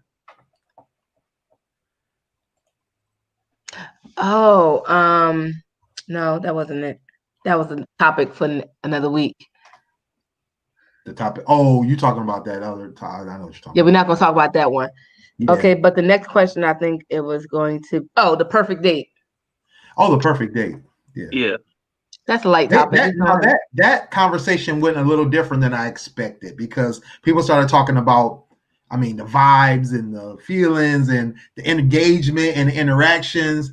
And I think a lot of that was being said too because we're in a pandemic and most of us aren't going out on dates in real life. I went out on a date during the pandemic and I had an absolutely amazing time. And I'm a person of that's why when the girl posted and I commented, I said, here's my thing. Everybody's attached to their phone. I have a pet peeve. And I'm like this, if you're ever around me, you know how you'll see how I am. Like, Willie, you haven't been around me. We talk, Facebook and stuff like that. We talk through our conversations through podcasts like that, whatever. But if you're actually in my presence or if I'm going to a social event, big thing, I'm not sitting on my phone the whole time. I don't sit there and live stream the event. I'm in the moment of the event. Like I don't like if you ever see me go out, which you guys seen pictures of me going out.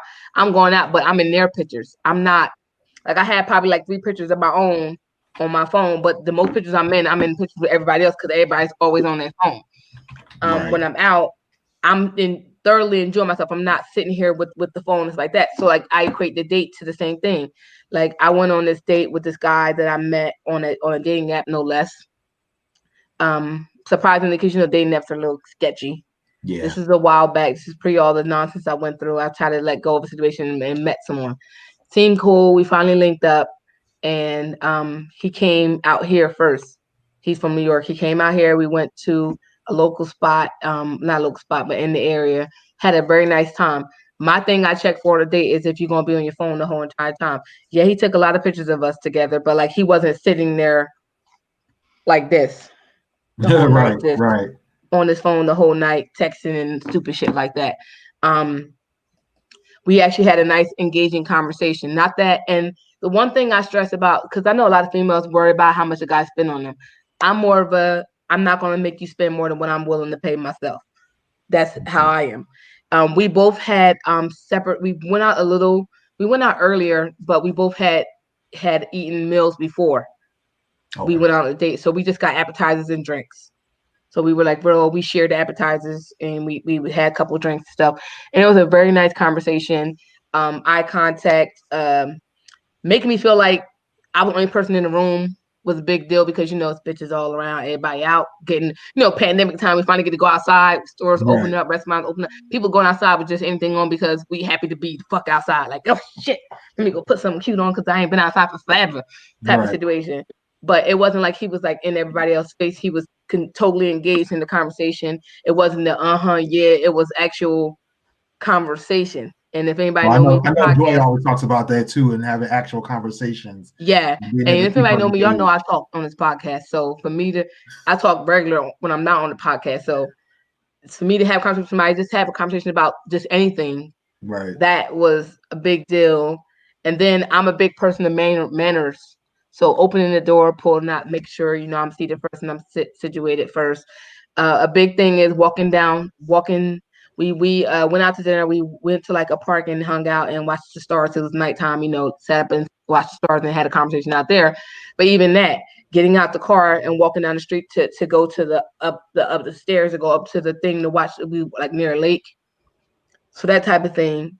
But even that, walking me on the inside, not on the outside like I was for sale. Stuff like that. He said how like it's for sale. No, because I grew up with a thing like how the girl walks on the inside. No, I've never heard the term. Okay, like so back in the day, use this for protection. So hold on, no. So back in the day, if a guy walked with a female down the street and she was on the outside, that was the unequivocal way of saying that she was for sale. Wow. Like that's back when prostitution was a big thing, and without really saying it, if she on the outside, she's for sale. Right. And it was protection. My mother was the only person I grew up knowing that it was protection. Like you going inside because the car hit me, like that. But with men, it was, used for sale, or whatever. I don't know where I'm going to ever use that one, but I got to keep that one in mind. I'm gonna use it. Keep that in mind. I'm going to use that tomorrow some way. Is that what you use tomorrow? Does your wife try to walk on the outside, Dame? You know what, Jasmine is not used to. Before me and her got together, a gentleman opening doors for her and doing stuff like that. So I'm still training her. I hate that word. I'm still trying to teach her, like, don't touch that door. Right. I'm really upset if you try to open that door. And that's funny because I do stuff like that. Like I do it to see what you're gonna do. Like so I did the walking down the street. He was like, "Excuse me, what the hell are you doing?" Exactly. He's Jamaican, so and it was funny because he was like, "What the hell are you doing?" I'm like, "What?" He like, "Get over there," and I'm like, "Okay." And I laughed like, my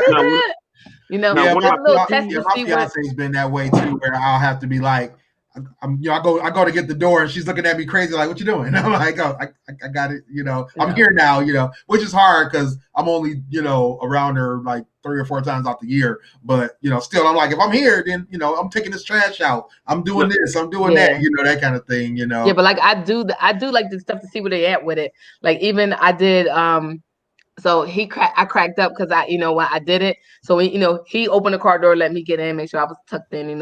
Help put my seatbelt on. I think he was being extra by helping me put my seatbelt on. He helped you put the seatbelt on too? Yeah, because last time I tried that, he was lining me up. He was lining me up for a kiss. Well, yeah, I got my lip busted though because she went the wrong way and hit me in the lip with her head. That was terrible. No, but he lined me up for a kiss, so he put my seatbelt on and got the little sneak kiss at the end of the night. Then he walked around the car, so I did the whole what's the name? Open the door for him. did the whole Bronx Tale thing. He was like, "What?" I said, "You don't know Colosimo?" He like, "Well," I'm like, "No, because you're Jamaican, you don't know. Come on, let me just get you in here." Right, exactly. It's like that, whatever. But like, it was like little stuff that I was testing him to see what he was gonna do, and I like. Not like really a test, but like just to like, see where he was at with it. Because on top of that, he was a couple years younger than me, so you don't know. They don't might not know me better. Yeah, but for him to be his age, he wasn't that younger than me, but a couple years. Cougar. I am Cougar. I'm also official. My daughter's a keen person, and they're the Cougars. So I walk down Cougar Road and everything. So I know, right? I was like, this is my town. I'm in Cougar Land. Wait a minute. What you over there doing? Nah, but he was cool, and like I had been on dates before, and like you feel like this. They're not really paying attention to you. They don't really give a fuck. They're trying to fuck at the end of the night. It wasn't that vibe. Like, and that's the biggest thing for me. It's a perfect date when it don't feel like the whole goal is to try to fuck you by the end of the night. Right. Like, even if that is your goal, if you don't make me feel that way, like feel like you're just trying to fuck. Like, okay. So then this nigga wasted his money, like all that stuff, because it's not about to happen.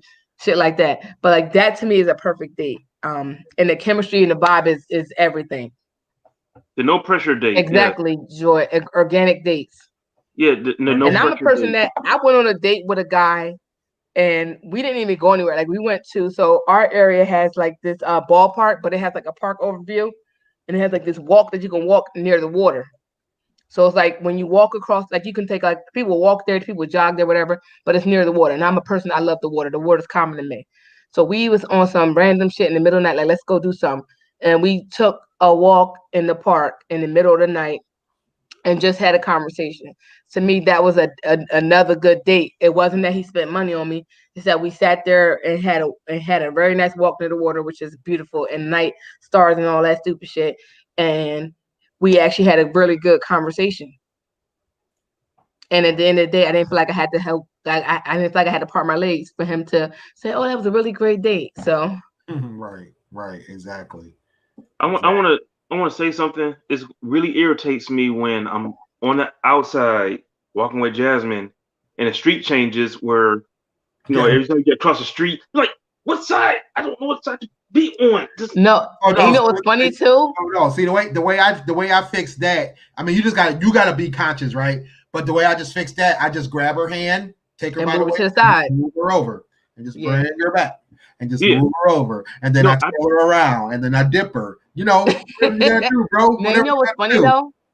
For you gotta be smooth with it though. You gotta for my son to only be 7. When I walk with him down the street, he's trying to get me on the inside. Oh, really?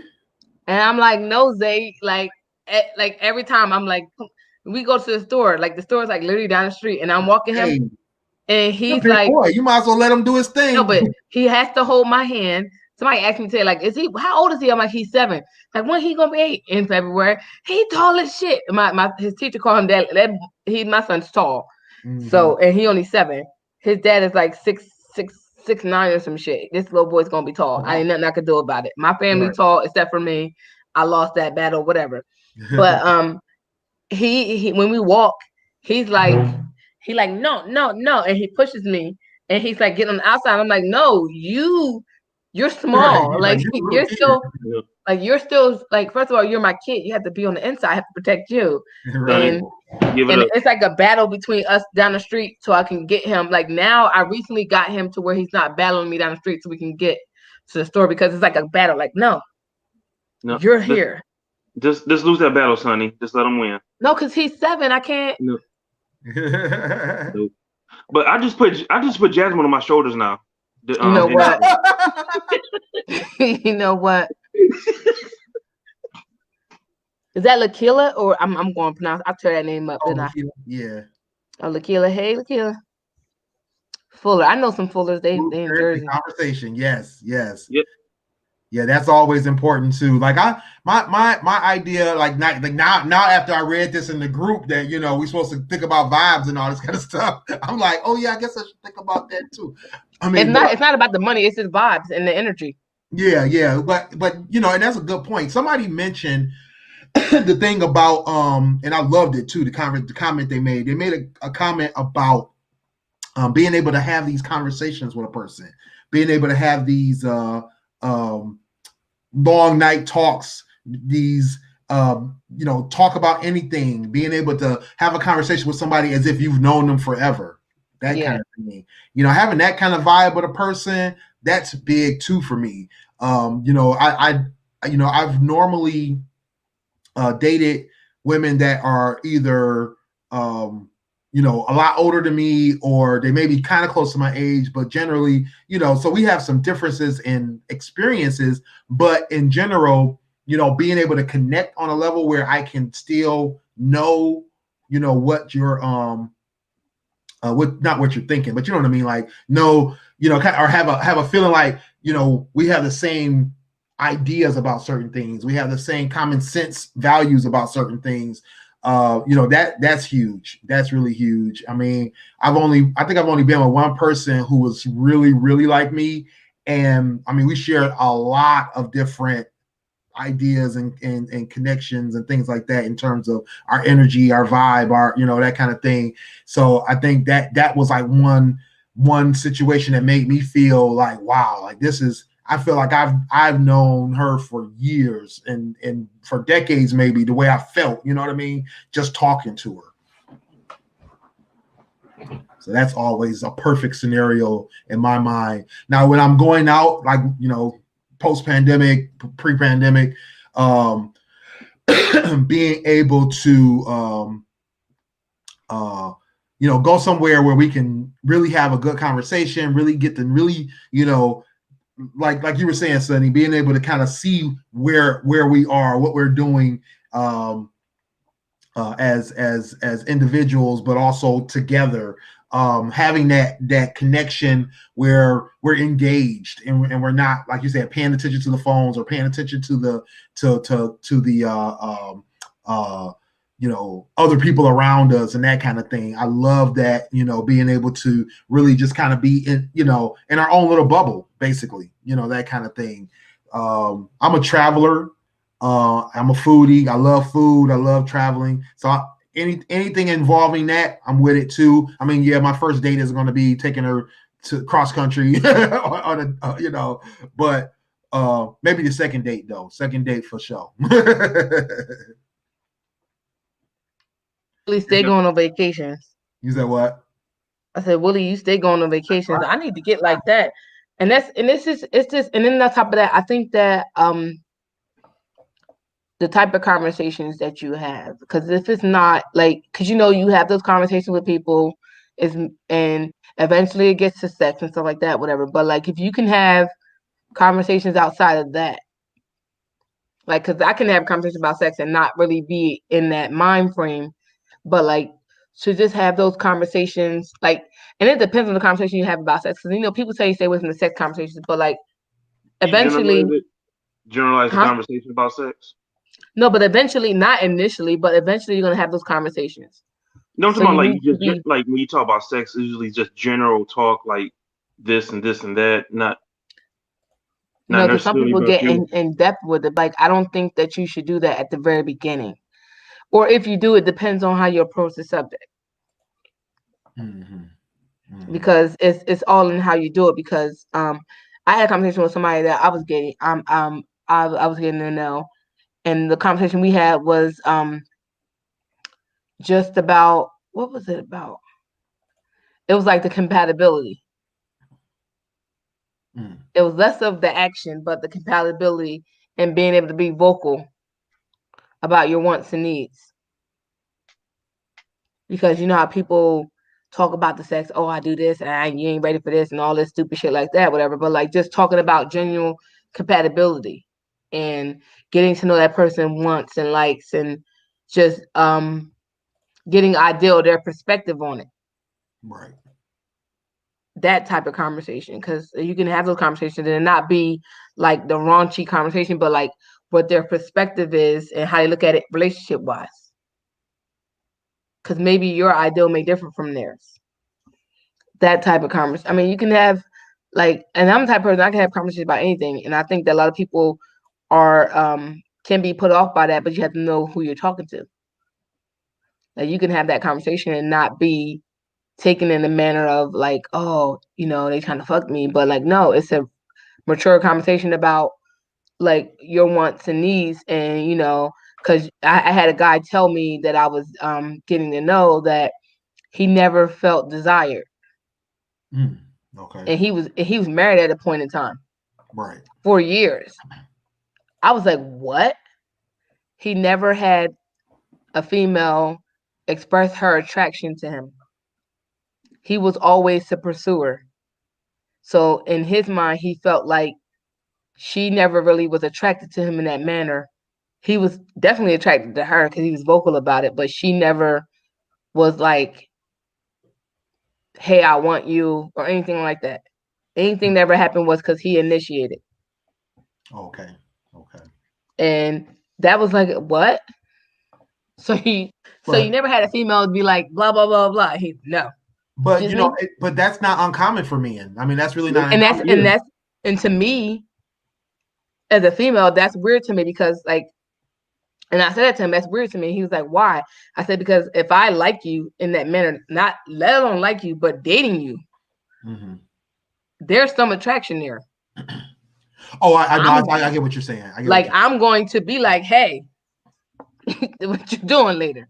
Like, right. I'm going to, like, you can, like, I'm off. And I said to him, I'm all for, like, the way I am is the guy can take control of everything. He could be in charge and this, that, and third. I'm also going to take charge at points too. And if I'm in the mood, yo, what you doing? Like, I'm hitting you up. Like, ain't no, hey, big head, I'm hitting you on one of those. Right. Like, so you never got one of those? And he like, no. I'm like, and like to him, he felt undesired because he had never gotten that. Whether or not he was lying, I don't know. But I don't think that's uncommon for men. Yeah, but the way he spoke, it felt like he was coming from a hurt place of not knowing whether or not he was desired. Right. No, like I said, listen to what I'm saying. That's not uncommon for men. It's not uncommon for men. A lot of times it has either to do with the women that they're dating or the type of attitudes that they're creating between them and the women that they're with or that they're around. And a lot of times I think when it comes to the women that they're dating, it may be because he's dating women based on his need to take care of them. Because I've noticed that the women that I've dated, that I'm more of a giver, or I'm trying to help them, or I feel like I'm, basically taking care of them, that kind of thing. Not take care of to the point of like, oh, let me come pay all your rent and do all this, pay all your bills, that kind of thing. But that's what some men do. Some men, they approach a woman with their money. Like, hey, I got this money. I'm sure some of the ladies that are in the comments right now can vouch for that. There's men that will come at them with like, I got money, I got this great job, I can take care of you, I can do this, I can do that. And a lot of times that doesn't work for everybody. Yeah, well, it works for some, it works for some people. But the problem is that a lot of times those men end up with women who won't show them desire because they technically don't desire the man. They desire the benefits that the man brings. They could be appreciative of it. It may not even be them trying to use the guy, but they're appreciative of the benefits. But the problem is that relationship isn't built on intimacy. It isn't built on attraction. It isn't built on, building each other up. It's built on a contract. It's built on this mutual benefit. She gets her bills paid, he gets sex, or she gets her this and he gets that. And so no, he's not going to get the feeling of being desired or being, attractive. She's not going to be like, babe, that's my thing. Like, I can't really you're so protected. I'm not. She's not going to tell them stuff like that. And that's why I said that's not when he said it to me, that's not my experience, because for me, if I'm dating you or I'm attracted to you and to the utmost, and I'm going to be like, I'm that person. I'm going to be vocal. Hey, like, I'll call you. What you doing? Like, let me come. Like, listen, I need you to come through.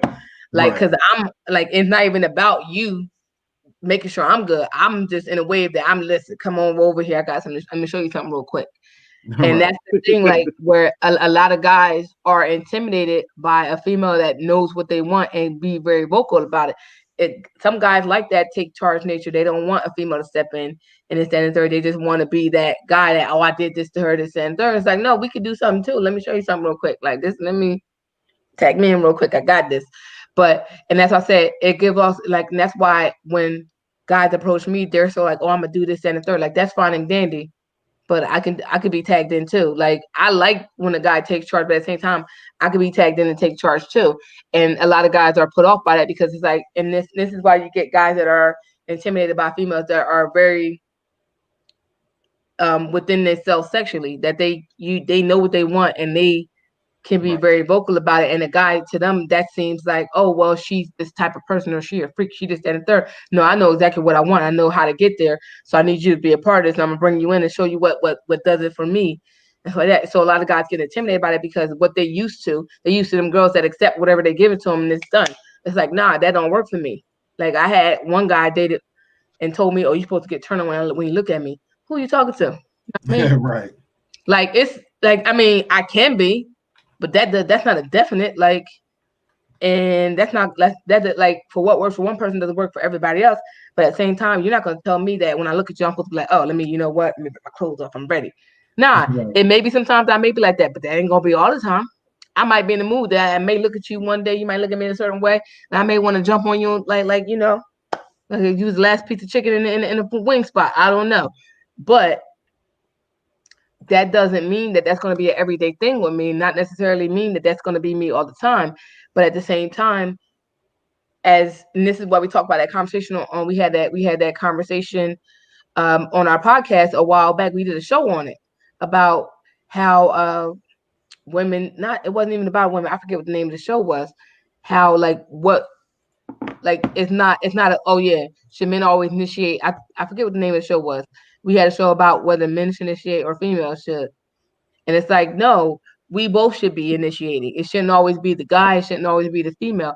It should be both of you guys. If you're in that point where you're attracted to somebody, you should be initiating sex. If it's not them, you should be. If you want it, say it. And if you want it, say it. We're not about to sit there and play, I'm waiting on them to say something. Nah, if I want dick, I'm going to say, excuse me, what you doing? We have an appointment at my house. Yeah, Jasmine? Yeah, I'll be right there. I'll be right back. You know what? He's a fucking fool. But like, that's how it should be. It shouldn't be no, let's talk about it, let's think about it, and all this stupid shit. It's like, look, if I want something, I should be able to call you right now and be like, hey, it's 11:52. I'm done the podcast at 12 o'clock. I need you to be over here at 12:01. Let's get it done. Like, ain't nobody got time to be like, I want someone, I don't want. And that's another thing. Like, you got to look out for that too, because it's always like, if the guy wants it, he wants it. But when you want it, he ain't want it. Like, no, I don't got time for that. You got to have somebody reciprocate and match your energy. Right. Like, if I call you at 2 o'clock in the morning and you up, you need to figure this out. Yeah, no doubt. You need to figure this out. Like, I'm gonna think about it. I don't know how I feel. Bitch, what is you doing? Because I'm gonna come to your house. Listen, I'm ready. I ain't even about to wait. Bitch, I come to the door. You better be naked when you're in the house. I'm just gonna go in. Like, what you doing? But like, it's crazy. Like, to me, that was crazy that he said that he didn't feel like she wanted him in that way. And I'm like, why? Like, this, he's a fine looking dude. Like, I would look at him by himself and be like, listen, he one of them dudes that you look at like. And he got maybe he doesn't see that kind of desire as the level of intimacy that he would consider. Well, if she never initiated and y'all been married for how long? Right. Nah, listen, let me tell you something. I had the dude that I lived with, that motherfucker, from the story about the dude that gave me head in front of everybody. We lived together. Listen, let me tell you something. You know what he told me the first time we moved together? He said, listen, we're not going to fuck every day. I'm like, excuse me? Why would you say that? Why would you tell me that? He like, because I'm just want you to know it's not going to happen. I'm trying to get mine every day. I'm like, no, he was older than me. He was like, we're not going to do that. I'm like, what? I'm like, why you? Listen, this cool, live together, we're not going to fuck. Excuse me? I don't know. I don't know who says that. That sounds crazy. We did, though. We did. I'm like, what the fuck you mean? Like, that's. He told me that before I move in. We gonna do it anyway. I said to him, I said, well, I don't know why you said that shit. You wasted your breath. I don't know why you even said that. wasted the energy, time, and your space for that bullshit. Who the fuck you talking to? You know me. You know me before we moved together. Wasted your time. But like that's the thing. That's the conversation you should be having in the beginning. If you're going to be in a relationship, you need to have the conversations because you know what you're walking into. You get those, and that's why I said I never understand my friends that get married and they say they don't get none no more. Why? So Well, you got the sign the papers and it's done. But yeah, sexless marriages happen all the time. I mean, I but like how? I don't get it because you was getting it popping before. Life because of various different reasons. I mean, they're like a situation. Hold on. I'm making posts on the podcast. So one situation that happened with me in my situation was that my ex-wife was injured on her job. And so she had really bad back pains, really bad equilibrium situation going on. And then it made it worse was that, you know, it was like she had to be on her feet all day anyway. So like for like, I think it was like 8 months or 9 months at one point, and even almost up to 18 months. So it's like, it just, you end up, right, Jasmine, put that up. That's how I'm listening. Exactly. Yeah. Let me tell you something now. Dear future husband. And then you know, and then during the situation where, you know, she decided to go somewhere else, it was like I wasn't getting none during that time either. So that, you know, you talking, I went another 2 or 3 years without anything. So let me tell you something. When he was cheating, I still was getting some. Let me tell you something. The girl called me, you can't fuck him because we boyfriend girlfriend. I said we live together. You better listen. You better do what I'm doing. Put condoms on. Listen, I ain't got no other dick. I live with this nigga. And who I'ma call? I live with this nigga. We share the same bed. We all fucking. Just put condoms on. I am too. I don't know what the fuck you got, but I'm good. But let me tell you something. Right. But let me tell you something right now. Dear future husband. Yeah, exactly. Listen, when I want dick, I'm gonna get it. I don't know what's wrong with you. Like I don't know what. Listen, you better not tell me no, because I'm going down for charges. Like I've never not wanted to have sex. Like it's always been like the female. Are you ready to have sex? Because I'm always ready. Don't ask me about ready. I'm always ready. Listen, future husband. Like, I'm always ready. I'm always future husband. Ready. I'm always ready except for 5 days in 1 month. You said what? I said, future husband, I'm always ready except for 5 days out of the month. Listen. Oh no, I'm ready during that time. I'm super ready. Listen, right. That's when you get what did my ex-boyfriend used to say? That was a time when you would get a whole lot of oral during that oral week. That's what that's for. Listen. They have all kinds of apparatuses to help that anyway. You can still get everything. No, and listen. You ain't never told. Let me shut the fuck up. I'm gonna shut the fuck up. Listen. If we married, listen, we could work around that. Exactly. Yeah, there's a thing called a towel. Put the towel. Future husbands. You know, we could talk about the light days, the heavy days. Exactly. Like I said, I live with a man already. I know. When I say it's a time there's this thing called a towel. You put it down. No, let me tell you something. I live with somebody, and he told me, listen. When the first time I moved with him, he was like, listen, what? Oh, we gotta listen. What day is it? I was like, what? Because I was young. I was like early 20s. He was like, what day is it? I was like, what do you mean? I said, that's just so weird.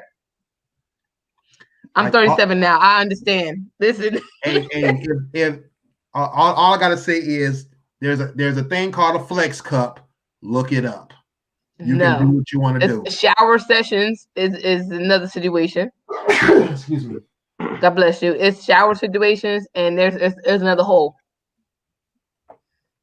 Yeah, so get you got options. So ladies that still want it, even those 5 days out the month, get a flex cup. That's all I'm saying. Just figure it out. But like, yeah, I don't understand that. Like, I don't like that. For me, I've never been married, so I don't get it. I'll never understand it because, like I said, I live with somebody and told me I couldn't get it every day. But yeah. Get it every day. Get it when you can. We got as much as I wanted it. So, and then I got on days that I probably didn't want them, but I still got it anyway. And I was okay with that. Sometimes you just gotta wake up to it, you know. What name say? $34.99. Got $14.99. $39.95. Oh, the flex. Oh, yeah. Oh, I gotta see what that is because I never heard of that. Okay, $35.99. Clean, comfortable, confident. What the fuck? You get the idea, Sonny? You get the idea? No, I'm still lost. It's a menstrual cup. So You put it in, and then no blood comes out. What? Oh, that sounds weird. No, it works. Brittany said it. Brittany just stapled it. Hey, B. Yeah, said he had a couple. I was today years old when I heard about Flex Cup. Why am I telling you about this, Sonny? You should know. Listen. I got other ways of entry. Listen, I'm an equal opportunist. Well, that's too. That too. You can. I'm an equal opportunist. Listen, this is what the other way. The killer, you see me, I'm just like, what? Exactly, but there's right. There's plenty of different other. And Jasmine, that's the terrible part that I'm just learning about this from him. Like nobody told me about this. I'm just the old that time. You can go. You can go on the other hole. We good. You already know. You already know Willie Styles. Listen. Only thing I ever know. What I'm saying is, listen. I'm learning this from men, but at the same time, thank y'all. And like I was an equal opportunist. It was one hole was in distress, the other one was ready to go. Guess Keela just found out too. Right, Keela, we over here just like what? Brittany said she got head on the cup. See, you know what is the truth. You know what? I got to look at that now. Now I feel like, listen, I got offered something. Let me shut the fuck up. Because I got a text message. Don't listen. Jesus. Nah, I'm good to go. But I'm just saying, if that should happen, I think I might be ready. Figure this out. Right. I'm about to research and find. Listen, I'm about to get on there. I'm about to get a goddamn what's the name anyway. So I'm gonna be good. I probably ain't gonna see it period forever. But yeah, like you said, there's other opportunities still. So yeah, I'm an equal opportunist, so I'm either way. Wrong, do what you gotta do. Do what you gotta do. Yeah. You know, like I said, That's why I said. See, that's what happens when you're equal opportunities. You got either way. Either way. Yep, no doubt. I'm with that too. Right. Everybody ain't with it, but I'm listening. I'm here for it. I signed up for it. Signed the documentation. Signed the documentation. Nah, we're playing. I'm a little buzzed. I had 2 cups. This is 12% alcohol. What I'm drinking. That's it. See, I should have brought out my. Because I ain't really eat today. I've been running. I got my 2 foster cats. Oh, you got some foster cats over there. Okay. Yeah, my cat got taken out. She got assassinated. Game got the Cantegra Negra. I had to ship from last week. I had 2 cups of it though. I had 2 full cups. Oh, okay, yeah, that'll do it. So, and I ain't really eat today because I've been running around and working, so I'm a little buzzed. So, pardon me. We'll have another interesting conversation next week, I'm sure. And so I think we're gonna go ahead and wrap it up. Unless somebody in the comments want us to talk about something else, we always open for questions. We're always open for ideas if you want to throw something out there.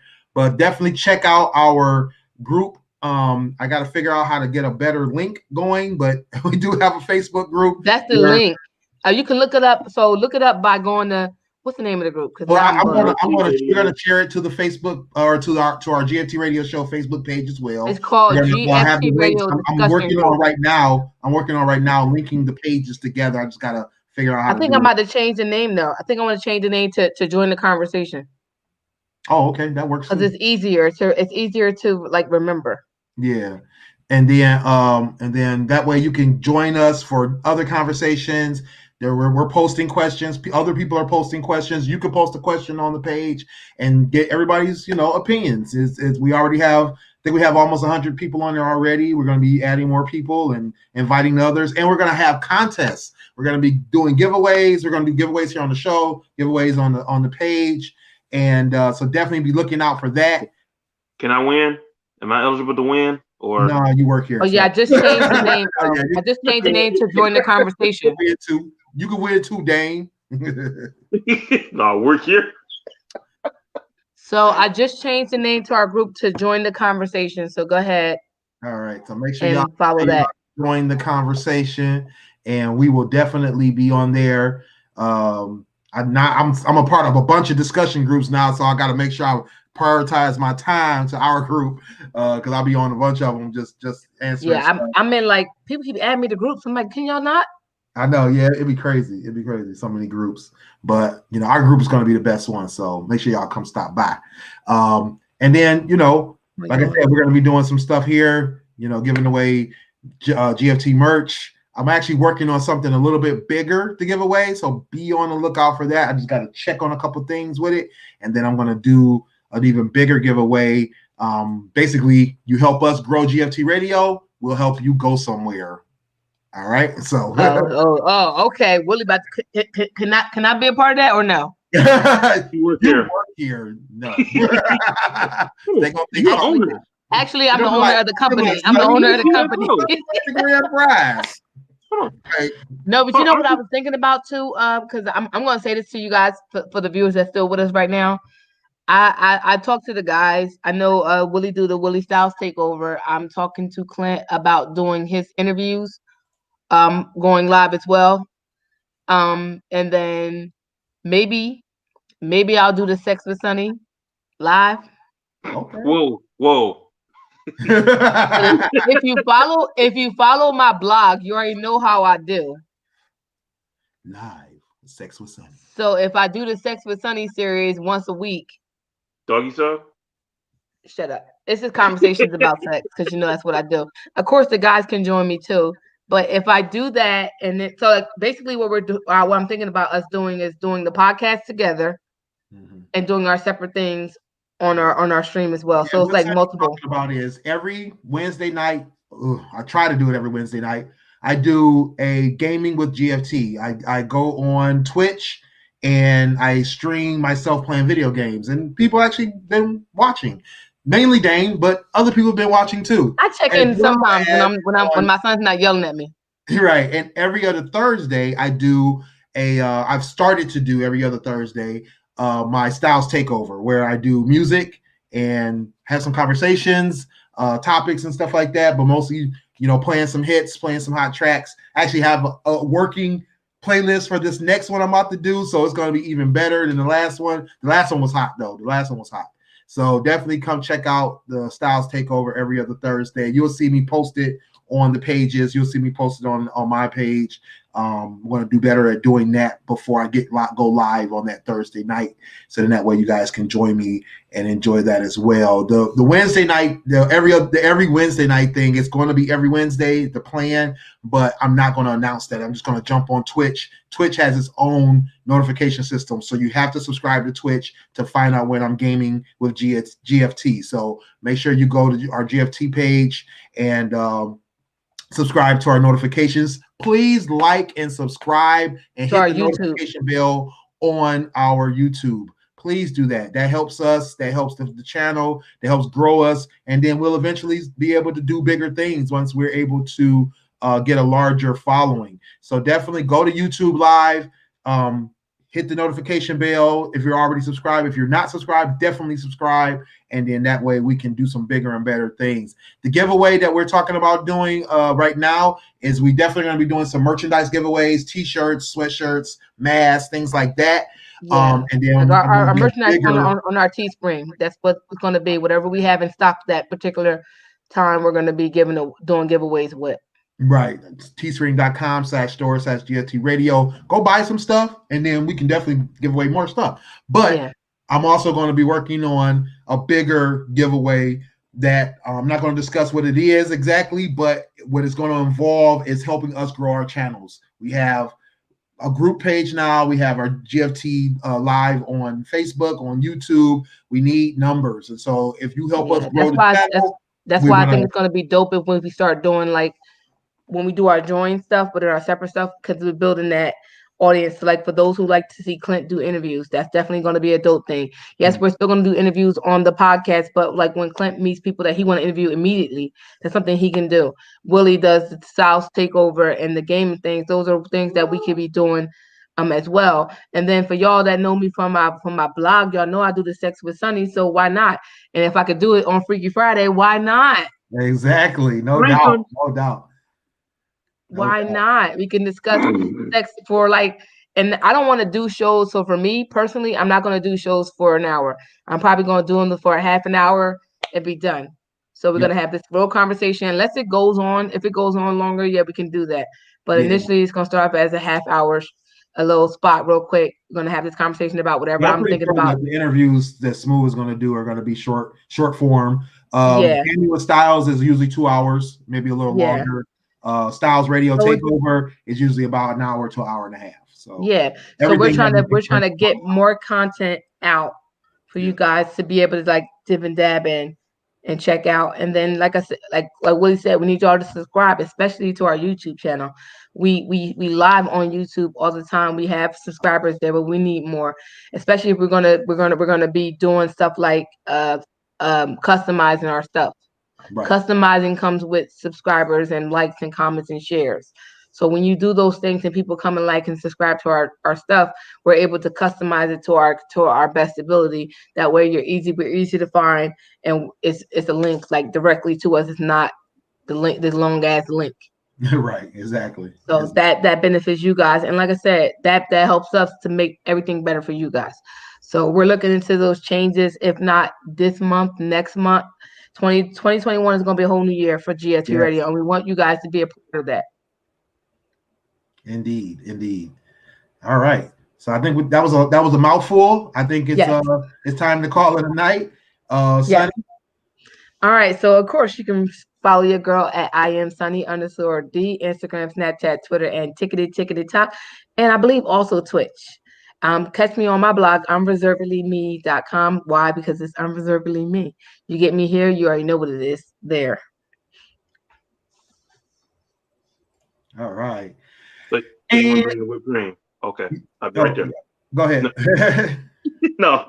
It's a fool. Go ahead, Dave. Give me your info. You can catch me at Instagram. What is it? Another Level Up. You can catch me on Facebook at Agent. This is Shin Lo. And you can follow me on Twitch at Shinlo21. All right, no doubt. All right, now it's your boy Willie Styles in the building. I'm on IG, Twitter, and TikTok as Willie Styles. I'm Willie.Styles on Snapchat. Willie Styles 94 on Twitch. When I'm on Twitch, though, doing a gaming with GFT, it's on the GFT Twitch channel. So definitely check me out there. StylesRadio.com for all my hot tracks, things I'm listening to, what I'm listening to this week, what I'm listening to all year long, as well as a couple of playlists I have over there. And then WillieStyles.info for all my links. That is now my new flow page. My new flow page has been moved over. It is now WillieStyles.info, and you can get to it from there. It's also the link in my bio on IG. So definitely click on that link and then get at me. All right. So it's been a great night as usual. Definitely, as always. What did Clint say? See you in 7. All right. Holla.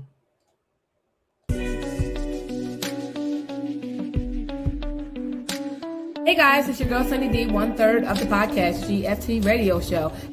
What up, though? It's your boy Willie Styles from the GFT Radio Show. Just letting you know you can catch us every Monday night, 10 p.m. Eastern. And to get some merch, I got some on right now. Go to teesprings.com/stores/GFT Radio. Grown Folk Talk Radio. Join the conversation. Let's have some fun. Holla.